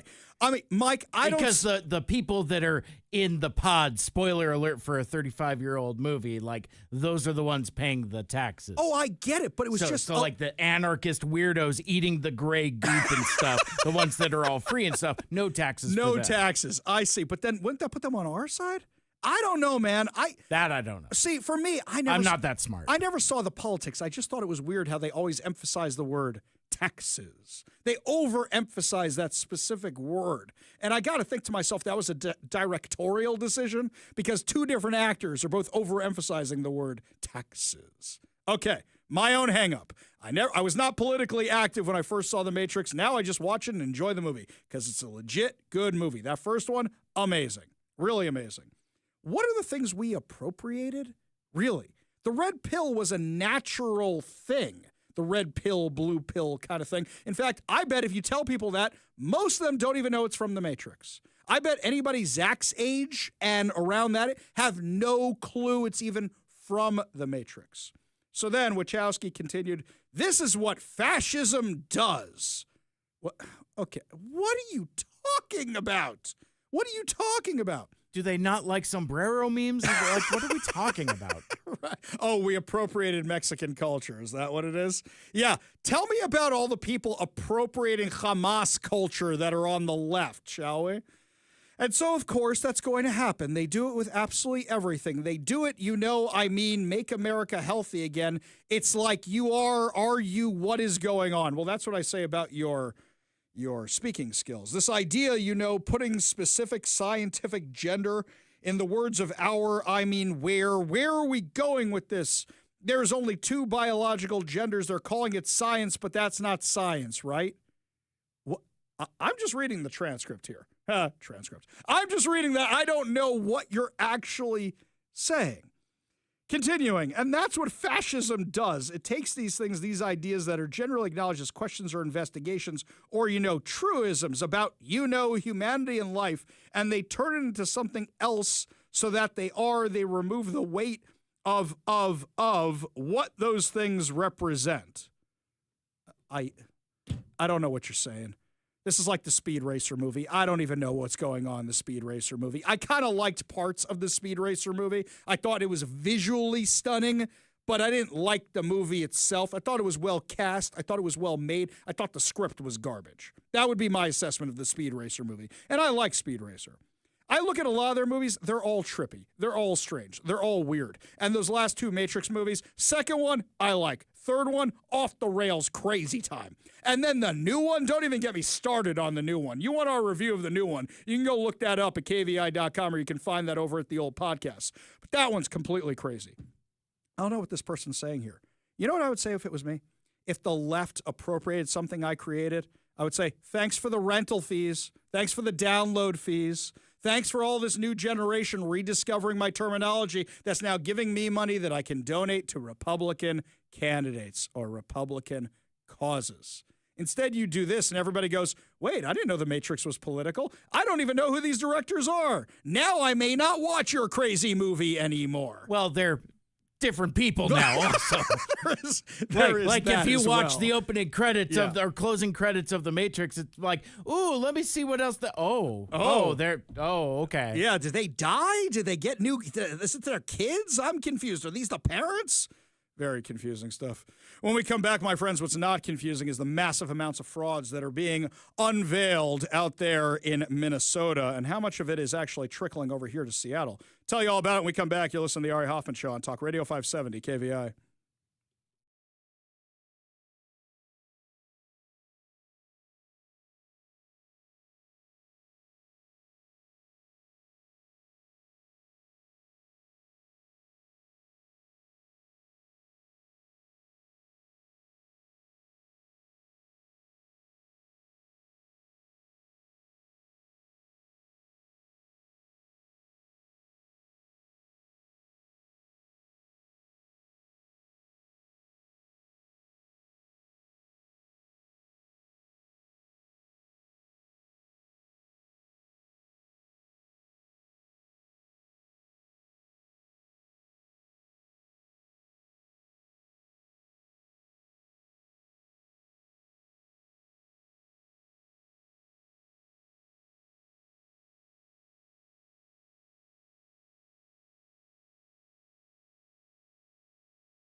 Welcome to the Ari Hoffman Show on Talk Radio 570 KVI, your home for the politically homeless, streaming live at KVI.com and the KVI app. If you want to be part of the most dangerous show on the airwaves, call or text the Warrior Injury Law Studio line at 206-421-5757. That's 206-421-5757. Coming up this hour, Republicans are euphoric over the Tennessee special election, but there's a massive cautionary tale that they need to pay attention to because we had the same thing happen in Seattle. But before we get to any of that, my friends, we have another illegal alien trucker who this time was charged with killing newlyweds in Oregon. This one was licensed by Gavin Newsom's California. How many more of these stories do we need? This guy jackknifed a tractor trailer, and what happened was a couple from Oregon got plowed into by this mess. So, we want to do this again. More of these illegal aliens. How many of these ticking time bombs are on our roads? How many? Well, now, the Trump administration is widening its crackdown on what Transportation Secretary Sean Duffy calls the illegal trucking chain, announcing the removal of nearly 3,000 commercial driver's license training providers from the Federal Motor Carrier Safety Administration's training provider registry. The administration also put Minnesota on a 30-day clock to revoke commercial licenses federal auditors say were issued unlawfully. I got a question here. Is anything in Minnesota going correctly? Has Tampon Tim done anything right at all? It seems like the more people dig into Minnesota, the more fraud, corruption, malfeasance, and mismanagement they find. That's what it seems like. Wow. Tim Walz, stellar guy. Well, I guess he's really just a knucklehead, like he says he is. Uh-huh.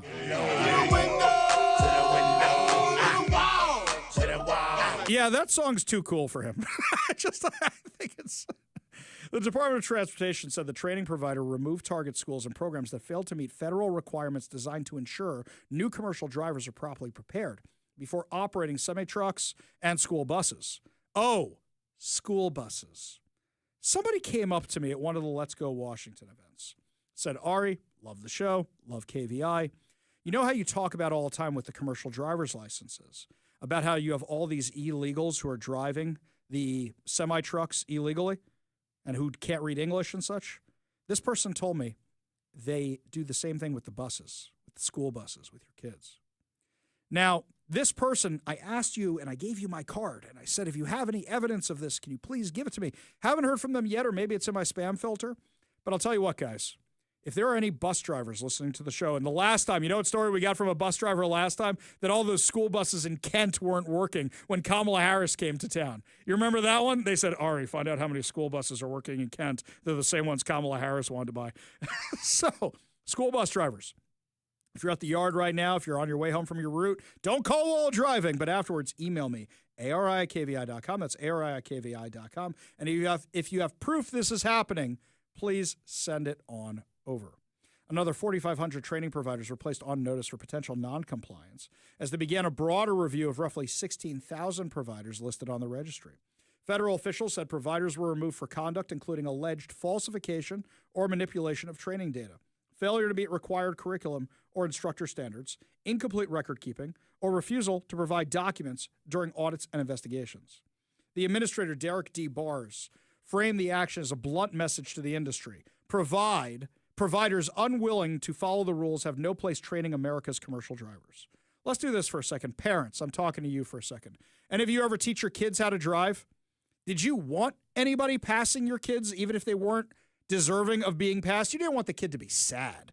But you didn't want your kid on the road because they're in your car, and it's your car they're going to damage. They're going to hurt themselves or they're going to hurt others, and you're going to be on the hook for it. All these schools had no qualms, no compunction about passing these drivers who are literally ticking time bombs on wheels. Quote, this administration is cracking down on every link in the illegal trucking chain. Under Joe Biden and Pete Buttigieg, bad actors were able to game the system and let unqualified drivers flood our roadways. Their negligence endangered every family on America's roadways, and it ends today. Under President Trump, we are reining in illegal and reckless practices that let poorly trained drivers get behind the wheel of semi-trucks and school buses. By the way, I think every time one of these stories comes out, Pete Buttigieg has less and less of a chance of being elected president. Everything that guy touched turned to absolute garbage while he was the director of transportation. You may think to yourself, what can these secretaries in the cabinet actually do? Look at Pete Buttigieg. He grounded America's airliners because he wanted to update the system to say, instead of, what was it, airman, just pilots or something, he grounded the whole system for wokeness. Hours flights were delayed. This is the guy who decided to blow up a train in East Palestine. Not the one after October 7th, not that one, right? But this guy, he decided to blow up a train, giant mushroom cloud, contaminated the whole area. Him and who are they? Not the FDA. EPA. Him and the EPA. They decided to do that. Trains going off tracks everywhere. I did like that Pete Buttigieg from time to time tries to dunk on Duffy, and Duffy always comes back at him with, dude, I spent my whole day cleaning up your messes. What were you doing when you weren't on paternity leave? So, Mike's getting the headphones. What's he got here? You know, you bring this up every time, and I never remember off the top of my head. I always have to look it up. I asked Dr. Google what Pete Buttigieg, Edge himself, what he changed the airmen to, and he didn't change the designation of that. He changed the designation of the notice. It used to be notice to airmen. That's what it was. And changed it to notice to air missions. Air missions. So he didn't change them from airmen to air missions, but he changed like what the notice was, basically. But that's what he did. Still woke as all hell, but still, it's like... We have to be correct. Thank you for the fact check there, Mike, to make sure we are correct about the woke insanity that Pete Buttigieg did. You want to feel real old? That was back in 2021. Shut your face. That was 4 years ago? Wow. Time really flies when you're watching Democrats screw up branches of government. Holy cow. The Department of Transportation is also threatening to withhold more than $30 million in federal highway funding from Minnesota after an audit found that one-third of the state's non-domiciled CDLs reviewed there were issued illegally, according to the Department of Transportation in multiple reports.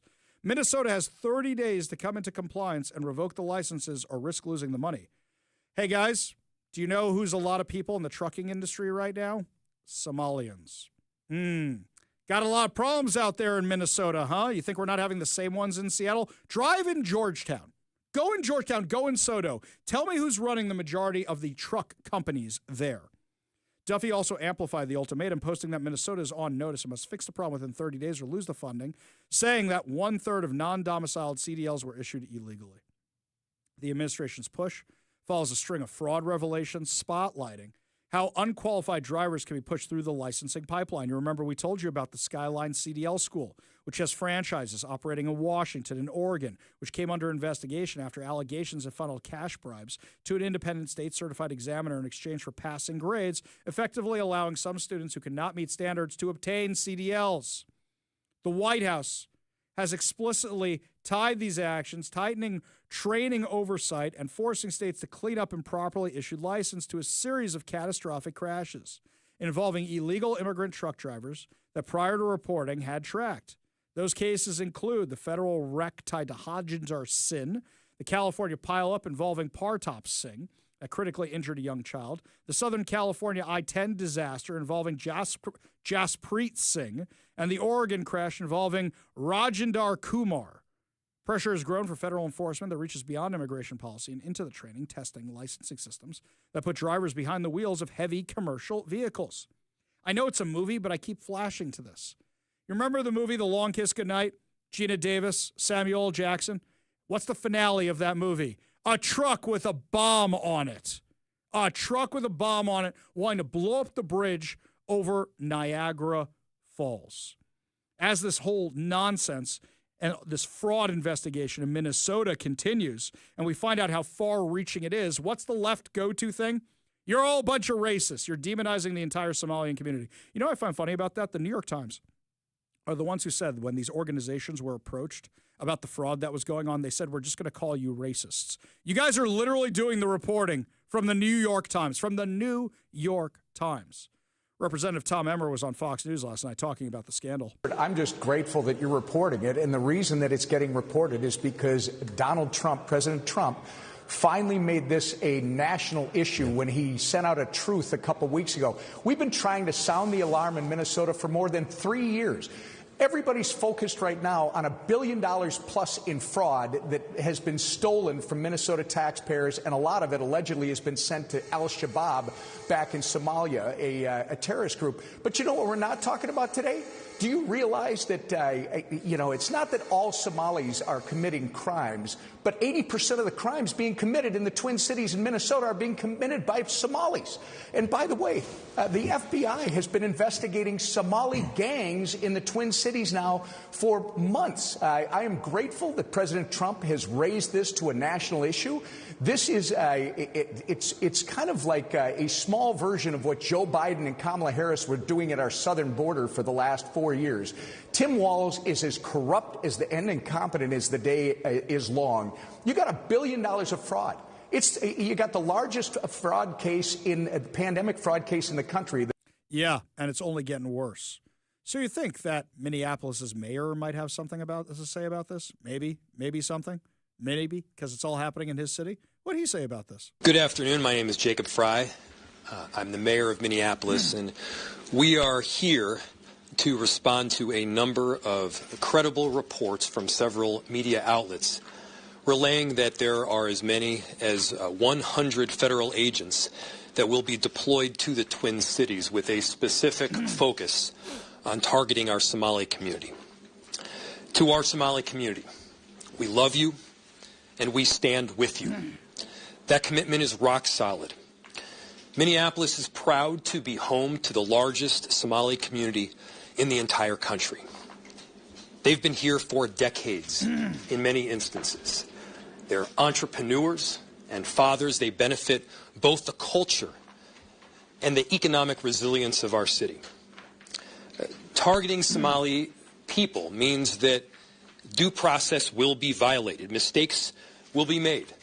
And let's be clear, it means that American citizens will be detained for no other reason than the fact that they look like they are Somali. Okay, enough. Dude, you've got one of the biggest fraud scandals in U.S. history in your lap. How involved were you? And if what Tom Emmer says, and he's your congressman, if what he says is true, over 80% of the crime in your city is being committed by Somalis, you should be out there saying, we're not targeting the Somalian community, we're targeting the fraudsters.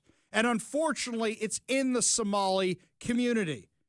You're better off telling us who it is so the feds don't have to go door to door. We are going to investigate this because they were stealing from everybody, including our Somalians who had nothing to do with it. That's how you can be racially sensitive and still address this. But instead, he's saying, we stand with you against the federal government in your fraud. Are you kidding me with this? So fraud's okay with you. By the way, billions of dollars of fraud doesn't happen unless the mayor of Minnesota is either in on it or looking the other way, and the mayor of Minneapolis and the governor of Minnesota. What is the governor of Minnesota? Exactly. What does the Tim Walz have to say about all this? When the President of the United States sets up and tweets 150 times after midnight and targets certain people, it's not a coincidence that they're targeting Minnesota. We certainly welcome those investigations. They've been done by all of you, and they've been done here. We certainly want to know that, but it's also the Transportation Secretary. Whoa. If they've been done, why hasn't anything been done about it? If it was done, why didn't you address it, Tim? Who is threatening to withhold our federal dollars.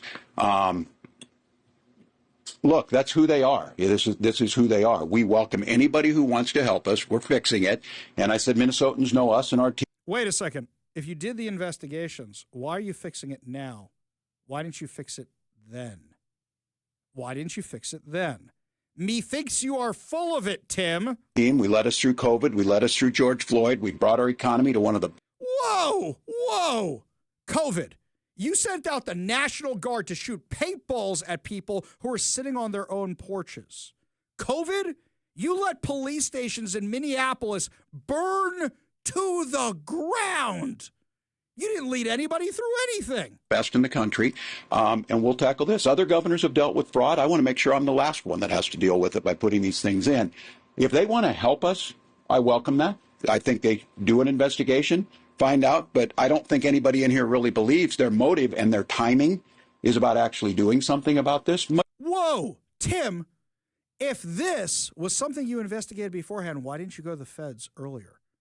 If this has been going on since 2023, why didn't you take it to Joe Biden? Why didn't you take it to Joe Biden? Why didn't you take it to Kamala Harris, your running mate? You could have been the hero of Minnesota. Either you're in on it, or you want to look the other way, or you didn't do the investigations at all. How bad is this? Here's a local CBS outlet in Minneapolis reporting on it. Could some of the money stolen in one of Minnesota's fraud cases have gone to a terrorist group? That's what the federal government is now investigating. U.S. Treasury Secretary Scott Bessent blames Minnesota Governor Tim Walz and the Biden administration, saying they are investigating allegations that hardworking Minnesotans' tax dollars may have been diverted to the terrorist organization Al-Shabaab. Republican members of the Minnesota delegation called on the U.S. attorney to investigate those allegations late last month. President Donald Trump has repeatedly blamed Governor Walz and Minnesota's Somali community for fraud and crimes in the state. Yes, because that's where it's happening. And look, if it was happening in the Jewish community, I would be screaming, ranting, and raving about how they're making us look bad. Not they in the feds, people in the Jewish community, and I've done it before. I literally had somebody from the Jewish community get mad at me over the weekend that I'm a Republican. That was pretty entertaining. Of course, they DM me on the Sabbath, so it shows how committed they are to this Jewish stuff, by the way. That one kind of cracked me up. Of course, I would be the first one calling it out, as I have done before. Hardworking Minnesotans include Somalians who had nothing to do with this. Where are the leaders of the Somalian community saying we want this fraud investigated because they're stealing money from us too, and they're making us look bad? That's what should be happening right now. Instead, it's, oh, everybody's racist. What did the press secretary have to say about this? I'll tell you what does not add to our nation's character and integrity is refugees who come here under the alleged plight of asylum and fleeing persecution and then come to the United States to abuse our system and rip off American taxpayers. And as I pointed out, the New York Times, to their credit, it was about 6 months too late, but they did write about how Somali immigrants in Minnesota have been ripping off American taxpayers. In fact, 86 people have been charged in a rampant and widespread fraud scheme spanning multiple programs in Minnesota. Of those 86, 78 of those people are Somali, 91% of them charged. So far, 59 of those people have been convicted for their roles in fraud plots that have stolen $1 billion from taxpayers. In one scheme, and this is egregious, a nonprofit and its affiliates with these Somali migrants claimed to have fed tens of thousands of American children during the pandemic. They were reimbursed for those meals by taxpayers. However, federal prosecutors found that almost all of those meals were never even delivered to hungry children. In fact, those organizations' leaders spent the money on houses, luxury cars, and real estate in Turkey and Kenya. Another scheme involved hundreds of organizations who were reimbursed for services that were supposed to help people at risk of homelessness. Once again, those services were never provided. All of this has happened under Democrat leadership in a Democrat-run state where these refugees, these migrants are coming to the United States. They are abusing our system. They are draining our resources that should be going to law-abiding, taxpayer-funded, tax-paying Americans. And this president is not going to put up with it anymore. The left is trying to paint everybody who calls us out as a racist. The press secretary didn't say, give it to white people, that only white people get resources. She says, the fraud is in the Somalian community. We need to investigate the fraud in the community. This is where it's happening. It's their community organizations. It's their non-profits. Of course, this is a narrative. The left always goes, oh, you're a bunch of racists. You're a bunch of racists. You know who they got coming to their defense? The Council on American Islamic Relations, CARE, the unindicted co-conspirators in the largest terror financing trial in U.S. history of the Holy Land Foundation. The ones who are tied to Hamas. Them. They're coming to their defense. When CARE comes to your defense, you know you're in the wrong. Listen to what they said when they were defending these guys. Urging today, obviously, most importantly, for people to understand that this wasn't just some organic effort. It wasn't just some story or people are sharing. This is a well-articulated and organized campaign against our community. And for many of the conservative members of our community, I want to specifically name that this fight or this conversation is happening because there is a major debate about whether we are America first, and we care about America and America's interests, or we are Israeli first, then America first. Because I know for sure. Whoa! Whoa, whoa, whoa, whoa, whoa, whoa, whoa, whoa, whoa. So you're saying it's wrong to call out the Somalian fraudsters because Israel is... Mike, that's what you heard too, right? That's not just me. Don't call out the Somalian fraudsters because Israel? I'm sorry, I didn't know there was this ongoing fight between Somalia and Israel. This campaign mirrors the same campaign targeting Candace Owen and Tucker Carlson, major influence. Whoa! Wait a second. The guy from CARE, the unindicted co-conspirator in the largest terror trial in U.S. history, is now saying how innocent Tucker Carlson is and people are smearing him and how people are smearing Candace Owens? What is happening right now? This is your response to the Somali fraud. It's Israel's fault. It's the Jews. On the conservative side who have garnered tremendous support in the younger generation of Republicans who are refusing to accept that America will continue to take the wars of Israel, destabilize the Middle East. What? Okay. You have fraud in the Somalian community and somehow it's Israel's fault. Okay. Who's being the racist now? Where are all the Democrats calling out this guy, blaming the Jews for the Somalian fraud? This is insane. This is absolutely insane. New levels of craziness going on here. I got to make a few phone calls over the weekend and find out how much of this fraud touches Seattle. There are too many red flags here in Seattle in the Somalian community with similar organizations that I believe are tied to this. In Chris Rufo's reporting for City Journal, which was the first one that broke this, apparently the person who was investigating the Somalian community was a Seattle police detective.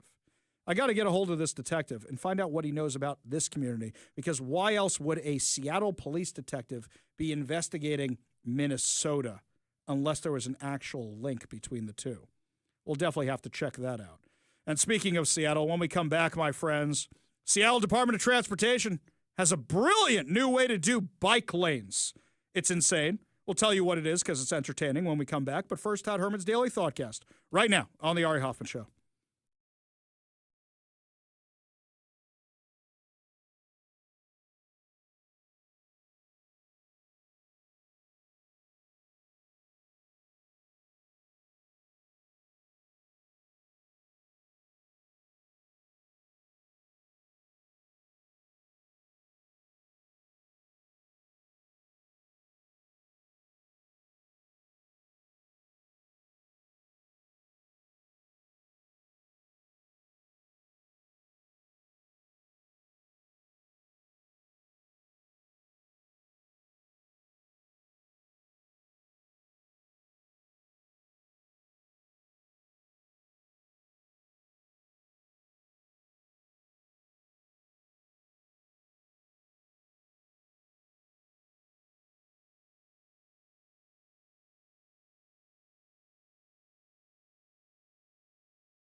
Welcome back to the Ari Hoffman Show. Just a reminder, download the KVI app and, of course, subscribe on whatever your preferred podcast platform is. That way you never miss a minute of the show. We're back up on Spotify after some brief problems. Problem solved. Also, don't forget, we're over on YouTube. I have to rebuild my entire YouTube audience. I had thousands of subscribers, and then YouTube shut down my channel. And when they finally restored it, all my content was gone.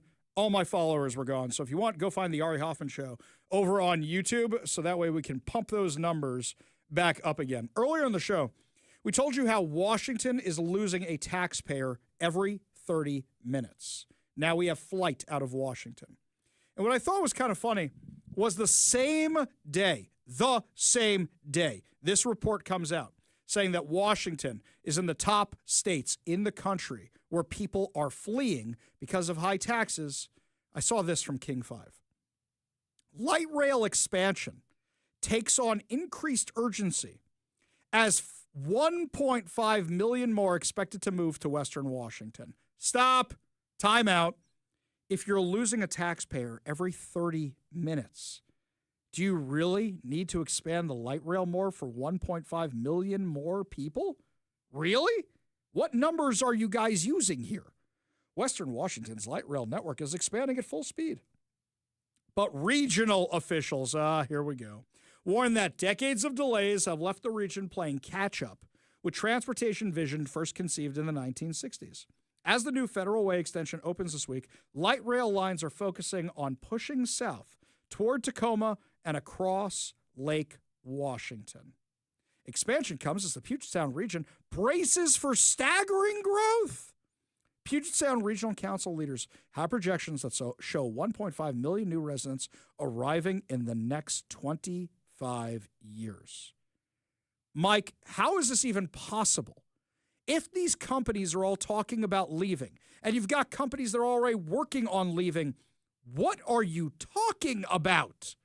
Who is this Puget Sound Regional Council? Where do you get your numbers from? In fact, I think I'm going to have to reach out to them and ask them where their numbers come from. Because anytime that light rail goes past where I'm sitting at a red light, it is never full. In fact, it's always empty unless there's a sporting event that night. That's it. It's okay. Transportation here. Do you know, I was laughing when I read this. The Seattle Times has an article. They sent this out as clickbait talking about some amazing new way they're building bike lanes here in Seattle. Do you know what they're doing? Mike, would you like to know what their new innovation is? Okay. What's the problem with the bike lanes? They put them in the middle of streets, high traffic area streets. So what happens is the bike lanes are not protected and people are getting hit by cars. So try to figure out how to get people to stop being hit by cars. In my neighborhood, they use these giant planter boxes. Well, they kept getting hit and knocked into the road. That was causing problems. They kept breaking, and dirt was falling all over the bike lanes. They try those stick reflector things, those plastic thingies. Those keep getting hit. Now they have a new plan. Mike, you ready for this one? Rubber tires. Used rubber tires. That's what we're going to do. So your idea is the same thing my go-karting track had as a kid? Wow, what a new innovation. We're going to use old rubber tires to protect the bike lanes. You know, cars don't bounce off rubber tires. They're not stacking them 4, 5, 6, 7 high, like on a NASCAR track, not NASCAR track, but on some, off-brand NASCAR track. That's not what they're talking about. They're cutting off the tops of these tires, laying them on the ground. So they're about 5 inches off the ground? That's it? Yeah, that's definitely going to stop a car from hitting somebody. How much money is this costing? Oh, they're probably really, really excited because it's reuse, recycle. We're using rubber. We're using tires. Really? This is what we're doing? You'd be better off actually taking the whole side of a car and putting it there. That might actually protect people more. Or maybe you shouldn't have built the bike lanes in the middle of busy streets. You know, the east side. Out there in Factoria, they have beautiful bike lanes, and they're not interfering with traffic at all. They've got little tunnels. I see them anytime I go out to Factoria AMC. And I always go, this is how you do bike lanes. This is how you should have done it. But no, not here in Seattle. Just run them right down 4th Avenue. I'm sure that'll make sure people are safe. When we come back, Republicans think they're safe in Tennessee, and they think this bodes well for 2026. But I see similarities between something that happened here in Seattle, and I'm a little concerned. I'll tell you what's going on when we come back. You're listening to the Ari Hoffman Show on Talk Radio 570 KVI.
Welcome back to the Ari Hoffman Show. Just a reminder, download the KVI app and, of course, subscribe on whatever your preferred podcast platform is. That way you never miss a minute of the show. So Republicans are breathing a sigh of relief after the special election in Tennessee. But I'm not so relieved because I'm seeing something that's similar to something that happened in Seattle that ended up going south, and I'm very, very concerned. So last night, Republican Matt Van Epps beat far-left Afghan Bain in the Tennessee special election. Now, tell me if any of this sounds familiar, and longtime listeners of the Ari Hoffman Show are going to know exactly what I'm talking about. You have a Republican who seems moderate, who seems normal Republican, who's going against an absolute crazy person. So this woman, Afghan Bain, I'm not going to make fun of her name, but she's literally on tape talking about how much she hates Nashville. She's running to represent Nashville, and she's talking about how much she hates Nashville. In addition to that, this is a woman who says she hates country music in Nashville. This is a person who's all the woke stuff criticizing everything locally, pushing socialism, pushing defunding the police, supporting Antifa, getting dragged out for protesting in Congress. And she lost, but only by a few points. This was a district that Donald Trump won by 20 points in 2024. You know what this reminds me of? Ann Davidson. Why did Ann Davidson win the Seattle city attorney race? People tried to make it a big thing. Oh, is there a red wave coming to Seattle? No. Who was Ann Davidson running against in 2021? She was running against Nicole Thomas Kennedy, a far-left Antifa-supporting lunatic whose main policy platform was, let's set up a staging area between Seattle and Portland for Antifa. This was the person who wanted to prosecute crime or not prosecute crime. She said she wanted to be the Seattle city attorney to not prosecute crime. That was her big plan.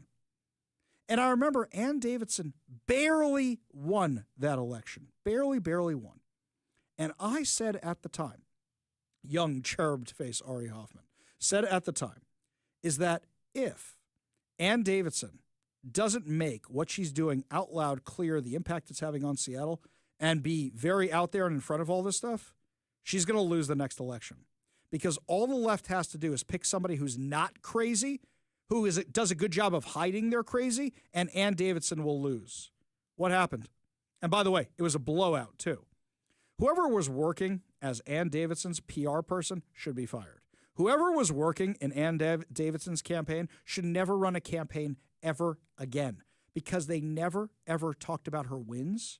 And instead what they kept doing is putting her up against behind Bruce Harrell, anytime he came out with something that was anti-Trump. They convinced her that the way to win is to be anti-Trump, not to talk about the wins you had being the person who's actually pro-public safety. What I'm concerned about is that Republicans are going to do what Republicans have done in the past. Do you remember the 2022 midterms? They were not great for Republicans. Sure, there were some gains, but there were a lot of losses because Republicans got some really lousy candidates and really had not shown that they were the party that could be relied on. Donald Trump won the 2024 election, but he didn't have a sweeping win. I know you're going to say, wait, Ari, he won all the swing states. Yeah, but we didn't get a mandate in Congress. Look how close the margins are in the House. Look how close the margins are in the Senate. And what I'm concerned about is if Republicans don't get their act together soon and a bunch of bad candidates run, we're going to get a shellacking in 2026. Perfect example. And Mike knows this because I've ripped on this before. Why haven't you guys done more Doge rescissions? What's the holdup? What is Mike Johnson actually doing in Congress right now? Even Elise Stefanik is calling it out. If you guys want to solidify the Trump policies, then vote them into law, and we won't have to be at the Supreme Court every 5 minutes. You know what you guys should be doing right now? If you guys really support Donald Trump, vote the tariffs into law and make whatever insanity is going to come down from the Supreme Court headed off at the past. The Supreme Court is trying to decide if the president has the power to do it, whether or not Congress is the ones who's supposed to be levying taxes. So if that's the case, Congress, just vote for the tariffs. Just vote for the tariffs right now, make it a law, and you won't have this problem anymore. It's really, really simple. Just go and do that. What is Congress doing? Do the Doge rescissions. What are you waiting for? Stop funding this stuff. Instead, I don't really know what you guys do all the time. When even Elise Stefanik is calling out Congress and Speaker Johnson's leadership for not actually getting it done, she's not wrong, by the way. And that's what could cost us the election. I'm very concerned about the midterms. If Republicans lose the House and the Senate in the midterms, if they lose even one of the two, that's it. It's going to be Russia, Russia, Russia investigations all the live long day. That's what they're going to do. They're just going to start impeaching Trump, and the Trump mandates, the Trump policies, dead in their tracks. That's going to be the end of it. No more fun of any kind. It's going to be done. It's going to be stopped. And all we're going to hear is Adam Schiff talking about investigations nonstop all the time. Do you guys really want that again? Because that's what's going to happen. That is what is going to happen. We need good candidates. We need candidates who are not Mike Lindell. Mike Lindell has filed to run for governor now, which is crazy. He wants to be the Minnesota governor. You have the biggest fraud being unveiled there in Minnesota. Oh, yeah, let's bring in Mike Lindell to run this thing. No, this is the mistake we made in 2022. Let's not do this again. We go to the Warrior Injury Law Studio line. Take a call from Nicole in Federal Way. Nicole, what's going on? Hello. My name is Nicole Clemens, and I'm actually here in Federal Way at the Walmart off 348, and I'm literally pushing a petition that hits close to home. So the fairness in girls' sports is a really big thing because kindergarten through 12th grade should not have to even be going through this at all. You know, what happened to ABCs and 1, 2, 3s. So we need people to at least sign the petition so we can get it on the ballot so that they can critique it. Even if it included, you know, there's a lot of ways this could be critiqued. Nicole, are you talking about the Let's Go Washington initiatives, the ones to keep boys out of girls' sports and the ones to make sure that parents know what their kids are being taught? Absolutely. That's exactly the one I'm talking about. Nicole, where are you right now? I'm at the Walmart on 348 off of Pacific Highway, the big Walmart in Federal Way. Okay, so Nicole, hang on. I'm going to give you a little plug here, okay? Is that anybody who wants to sign these petitions, I've been pushing for them. Your friend Brandy Cruz has been pushing for them. These are the ones by Let's Go Washington. Those of you who ask me where you can sign them, our new friend Nicole is out in Federal Way at the Walmart collecting signatures right now. If you are within the sound of my voice, Nicole, how late are you going to be there tonight? I'm going to be here until 7 o'clock tonight, but I'll be here the rest of the week for the next week going forward from 12 to 7. Okay, so guys, if you hear this and you want to know where you can sign these initiatives we've been talking about for months now, head on out to see Nicole in Federal Way at the Walmart. Head on out there. You can sign those. Nicole, I really appreciate you calling in and giving everybody that heads up.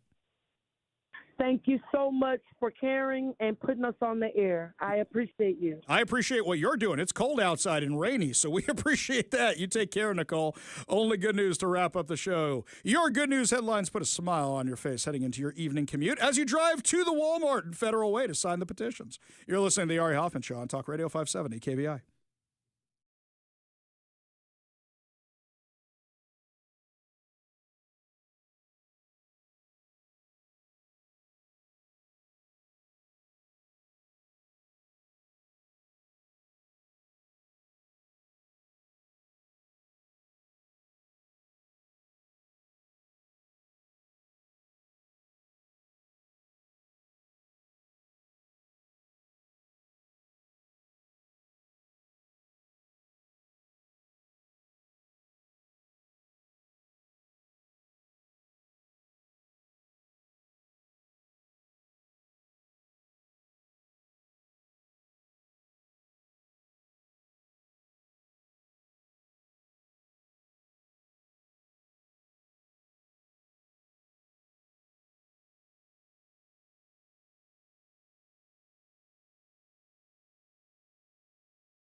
Only good news to wrap up another amazing episode of the Ari Hoffman Show right here on Talk Radio 570 KVI. And this story went mega viral, and I knew Mike would love it. In fact, I think Mike sent it to me in the first place.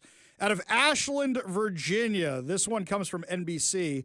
A drunken raccoon was treated at a Virginia shelter after pillaging a liquor store and passing out in a bathroom last week. I wish there was video. All I've seen are the pictures.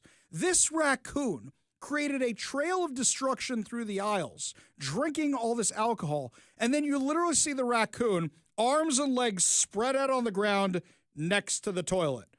Was it really on its way to puke or something? Was it going to pray to the porcelain god? According to the Hanover County Animal Protection and Shelter, an officer responded to the Ashland ABC store on Saturday morning. There, she discovered at least one aisle strewn with broken and open liquor bottles and wine boxes.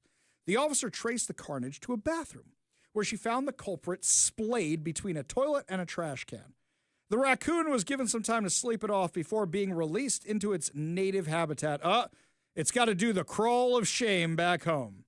Quote, after a few hours of sleep and zero signs of injury, other than maybe a hangover and poor life choices. He was safely released back into the wild, hopefully having learned that breaking and entering is not the answer, said the staff in a social media post. The picture is so amazing, though. Literally, this raccoon passed out next to the toilet. Amazing. Absolutely amazing. Meanwhile, this one here from WKRC, a man who was digging in a pool in his backyard ended up making money from the decision. A man in France stumbled upon a fortune while digging in the pool. He unearthed a gold treasure valued at 700,000 euros, which is roughly $812,000. The find included 5 gold bars, numerous gold coins, all wrapped in plastic bags and buried underground. Upon discovering the treasure, the man, who wishes to remain anonymous, notified local authorities. State officials, including DRAC, which is a regional arm of the Ministry of Cultural Affairs, were brought in to assess the find's archaeological significance. However, it was determined that the gold was only 15 to 20 years old, with each piece having a unique number, allowing police to trace its origins and confirm it was legally acquired from a Lyon area refinery. Under France's 19th century civil code, treasure is defined as any hidden or beneath thing which no one can provide their ownership and which is discovered purely by chance. The code goes on to state that ownership of a treasure belongs to the one who finds it on their property. As such, the man was allowed to keep the treasure. The man had lived in the home for about a year, with the previous owners deceased. The reason for the gold's burial remains a mystery. Fascinating stuff. Really fascinating. Here's this one here from King 5 News. This one's from our very own Washington State. The U.S. Coast Guard says a crabbing boat helped save 4 people on a fishing vessel in the Pacific Ocean on Monday. According to the Coast Guard, the crew of the ABC called for help around 8 a.m., saying their vessel was sinking. The crew aboard a different boat, the Lady Nancy, was a couple of miles from the spot, identified by the call, and made a beeline to that area. Once they got there, the Lady Nancy crew conducted a grid search for approximately 20 minutes before spotting an orange life raft. Cole said they discovered 4 men, 2 in a raft and 2 clinging to a survival suit, all suffering from hypothermia in the cold Pacific waters.